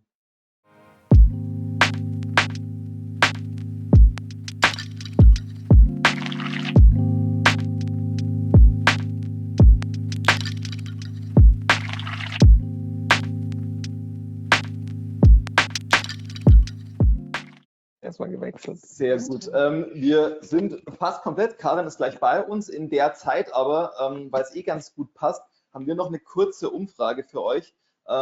Dieses Thema Webinare ist was wir jetzt gerade in dieser Bike Transalp Vorbereitung feststellen, stößt auf ein unglaubliches Interesse bei euch und das finden wir ziemlich cool. Und wir haben Lust, auch in Zukunft noch eher stärker und intensiver mit euch über so ein Format in Austausch zu gehen. Und uns würde es einfach interessieren, was für Themen hättet ihr gern abgedeckt durch solche Webinare auch. Und die Frage würden wir euch jetzt nochmal stellen und sind gespannt auf eure Antworten dort. Und dann gehen wir in so eine letzte kurze Abschlussrunde nochmal, sammeln mal noch so ein bisschen. Und spannend auf jeden Fall auch, Karl, dass du zum Jubiläum auch wieder mit dabei bist. Wirst du alleine fahren oder im Team? Im Team. Okay, mit wem bist du unterwegs? Genau. Ich bin noch nie Ich Mixed hoffe. gefahren. Ja, das wäre doch mal was. Ja. Das wäre doch, also ich würde auch jetzt anfangen zu trainieren. Das haben wir im März. Ja. Ja, schafft das. Nein, das bleibt geheim. Das verrate ich noch nicht. Okay. Das heißt, wir werden es an der Startlinie erst rausfinden wahrscheinlich Genau. und dann sind wir mal gespannt, wie diese Konstellation dann ist. Ja, super, dann würde ich sagen, können wir die Umfrage schließen. Vielen Dank euch, dass ihr daran teilgenommen habt, dass wir es uns nochmal anschauen konnten und dann wirklich so in die Themenplanung auch dafür gehen können. Genau, und damit seht ihr uns jetzt auch wieder und damit wirklich mal in so einer Abschlussrunde. Karl, jetzt ja deine 20. Bike Transalp-Teilnahme, 25-jähriges Jubiläum. Was hast du dir vorgenommen für dieses Jahr? Ganz viel Spaß zu haben. Okay. Also das, was Henry gesagt hat, dass er bei der ersten Transalp nichts gesehen hat. Ich habe tatsächlich die letzten... Fotoapparat dabei. Ich bin mit Handy gefahren und GoPro. Ja, ich habe viele Videos gemacht. Ja, mein Anspruch jetzt ist natürlich ein ganz anderer wie früher. Also ich genieße wirklich sehr diese Fahrt über die Alpen, die Transalp. Ich genieße jeden Meter, jede Abfahrt, jeden Uphill, weil ich noch weniger am Limit war. Ich war wirklich nicht ganz um die Wette und es macht mir einfach unheimlich viel Spaß. Ja. Ja, super, also da wünschen wir dir auf jeden Fall schon mal viel Spaß dabei. Und also ich finde es auch cool tatsächlich nach so einer sehr erfolgreichen Rennkarriere, auch also das da nochmal hinzugehen und das dann wirklich so als einen Genuss auch nochmal, als einen Spaß auch nochmal mitzunehmen. Das glaube ich ist wirklich schön. Karin, was kannst du den Leuten mitgeben, die dieses Jahr an den Start gehen werden? Was empfiehlst du vielleicht auch noch? Also ich denke auch, es ist einfach so eine schöne Woche, die man sich hart verdient, hart erarbeitet. Man sollte sie wirklich genießen und schauen, dass man viel Spaß durchkommt, mal einen Kern Apfelstrudel essen und ja, einfach. Nee, so viel Zeit haben wir nicht. Ja, du nicht, aber ich finde, also so würde ich das machen. Ich fahre vielleicht auch eine Etappe mit. Ich suche mir die raus mit den meisten Trails. Ich habe gehört, Livigno und so ist ganz gut, aber ich denke einfach, das, was wir so nicht gemacht haben, genießen und zur Vorbereitung, ich bin ja immer der Meinung, es sind nicht nur die Radkilometer, die zählen, sondern es ist egal, ob ich mich beim Laufen oder Wandern vorbereite. Es ist einfach wichtig, eine wirklich starke Basiskondition zu haben und um einfach lange durchzuhalten und auch die 7 Tage durchzuhalten. Und das muss nicht unbedingt immer nur auf dem Rad trainiert werden. Und relaxed bleiben, entspannt bleiben, was uns leidet die ganze Familie drunter. Ja, das ist so, wie es ich jetzt am liebsten machen würde. Okay. Genau. Henry, was ist so dein Tipp nochmal, vielleicht auch eine andere Perspektive darauf? Also mein Tipp ist einfach, ich habe das natürlich auch schon im Rennmodus erlebt, aber eben auch schon mit wesentlich entspannterem Modus. Und ich muss sagen, ja, egal wie fit man ist, was man sich für ein Ziel stellt, man kann das wirklich auch machen, wenn man nicht allzu austrainiert ist. Der Kopf, der ist da so wichtig. Die Beine, die können das eh nicht. Ja? Und die sind nach kurzer Zeit eh eingeschnappt. Die Beine, die kannst du eh vergessen. Der Kopf macht's. Und deshalb immer positive Gedanken haben, auch beim Training, wenn man Dinge tut, auf die man keinen Bock hat. Also zum Beispiel, wenn man seine Ernährung umstellt und nur Müsli isst und will das eigentlich gar nicht. Wenn man einen Trainingsplan hat und man hat gar keinen Bock an dem Tag zu trainieren, macht's nicht. Hört auf euer Herz, hört auf euren Kopf und habt einfach Spaß an der Sache und dann schafft man das auch. Okay. Das finde ich sind doch sehr schöne letzte und nochmal motivierende Worte dazu. Dann würde ich sagen, starten wir von hier aus ja nochmal in so ein bisschen längeres Abschlussvideo, wo auch die einzelnen Etappen und Streckenteile nochmal ein Stück weit visualisiert werden und vorgestellt werden. Und ja, verabschieden uns damit, freuen uns, dass ihr so zahlreich dabei wart. Über diese doch ein bisschen Zeit haben wir so ein bisschen überzogen, aber ich glaube, es war durchaus spannend, es war durchaus anekdotisch und auch sehr hilfreich. Von daher vielen Dank, dass ihr dabei wart. Vielen Dank, dass ihr dabei wart, dass auch alle anderen Experten, die wir heute da hatten, mit dabei waren. Und im Grunde bleibt uns nur noch euch viel Spaß bei der diesjährigen Jubiläumsausgabe der Bike Transalp zu wünschen und vor allem auch viel Spaß natürlich auf der entsprechenden Feier danach. Und dir auch eine gute Zeit, Karl. Danke euch. Danke. Viel Glück. It was the year 1998 when the legend was born. That was when the Bike Transalp left its first tire marks in the mountains. Now, 25 years later, this epic mountain bike race across the Alps is still as exciting, challenging, and fascinating as it has always been. In 2023, we celebrate its anniversary with a route that is both fresh and crazy, showcasing everything the Alps have to offer. Along this trek, you will pass the most extraordinary places in Transalp history and seek adventure on wild trails that have never been explored before.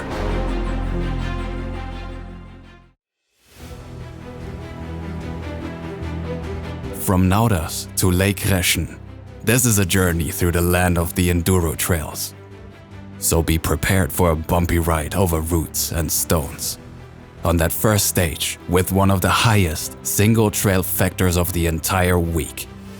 But this trail paradise has more to offer.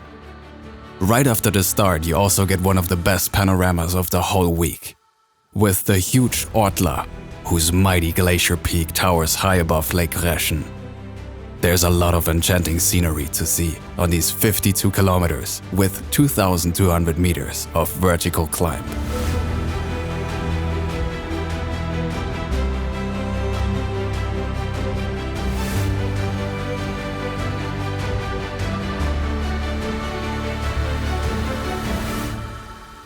Day 2 offers a tremendous variety of landscapes for the eyes. From the green of the apple orchards in Vinschgau Valley, up to the grey gravel slopes of the Stilfser Joch National Park. But this is not just a sightseeing tour. It also offers some cool biking experience.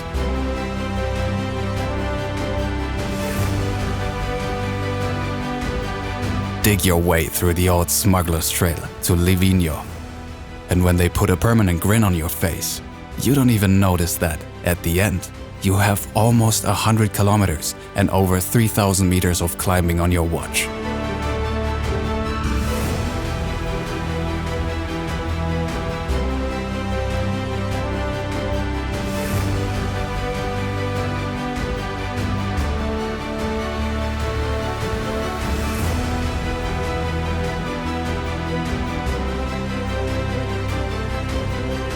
Beauty and the Beast, heaven and hell, call it what you want. You never know what's around the corner. Muscle-blasting ramps or heartbreaking trails.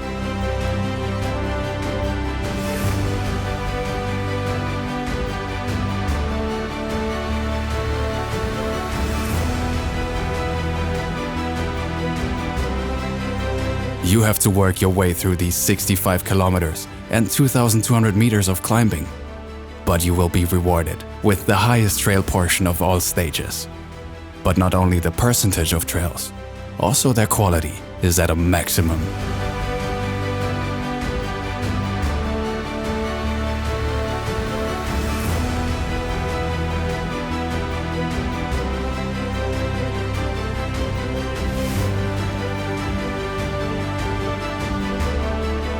This is the Queen Stage. You can't get more experience in one day. Passo Gavia, a cycling classic, and the magical Alta Via Comuna, a Transalp classic, add up to a superlative day trip.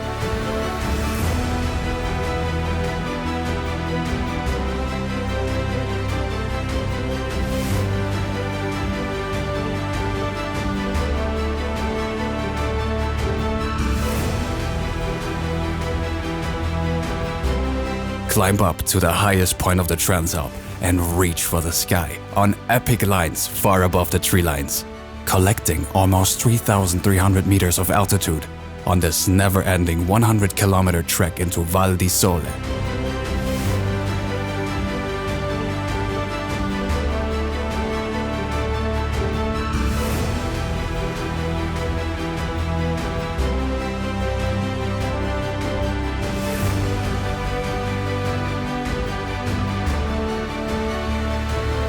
The Brenzer plays the leading role in this monumental nature film.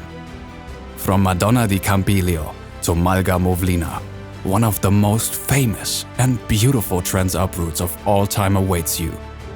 You get so close to the huge walls of this mountain massive. But there's also a hidden highlight, a wild descent in the forest with earthy tracks and enchanted trails. That's why Stage 5 also has a lot to offer on these 70 kilometers to Roncone, with 2,500 vertical meters to be ticked off.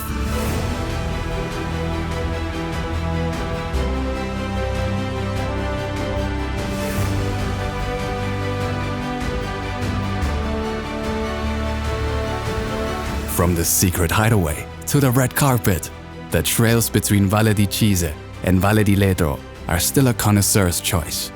But at Passo Tremalzo, the curtain opens for one of the world stars among the mountain bike spots.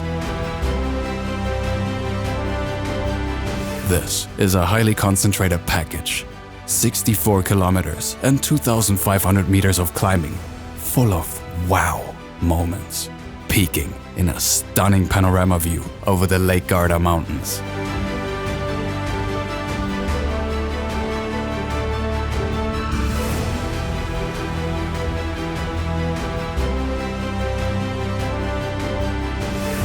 Short and crisp. This is the last stage on the way to the anniversary party. But there's still some work to do, and the typical Stony Lago trails demand your concentration until the very end.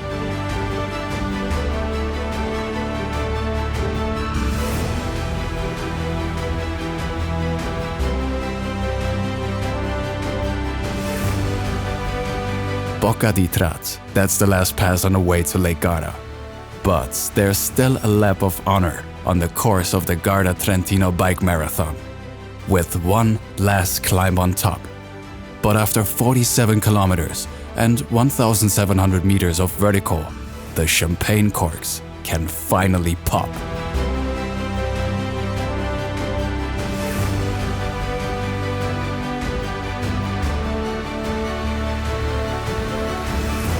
Sign up now for Maxxis Bike Transalp 2023.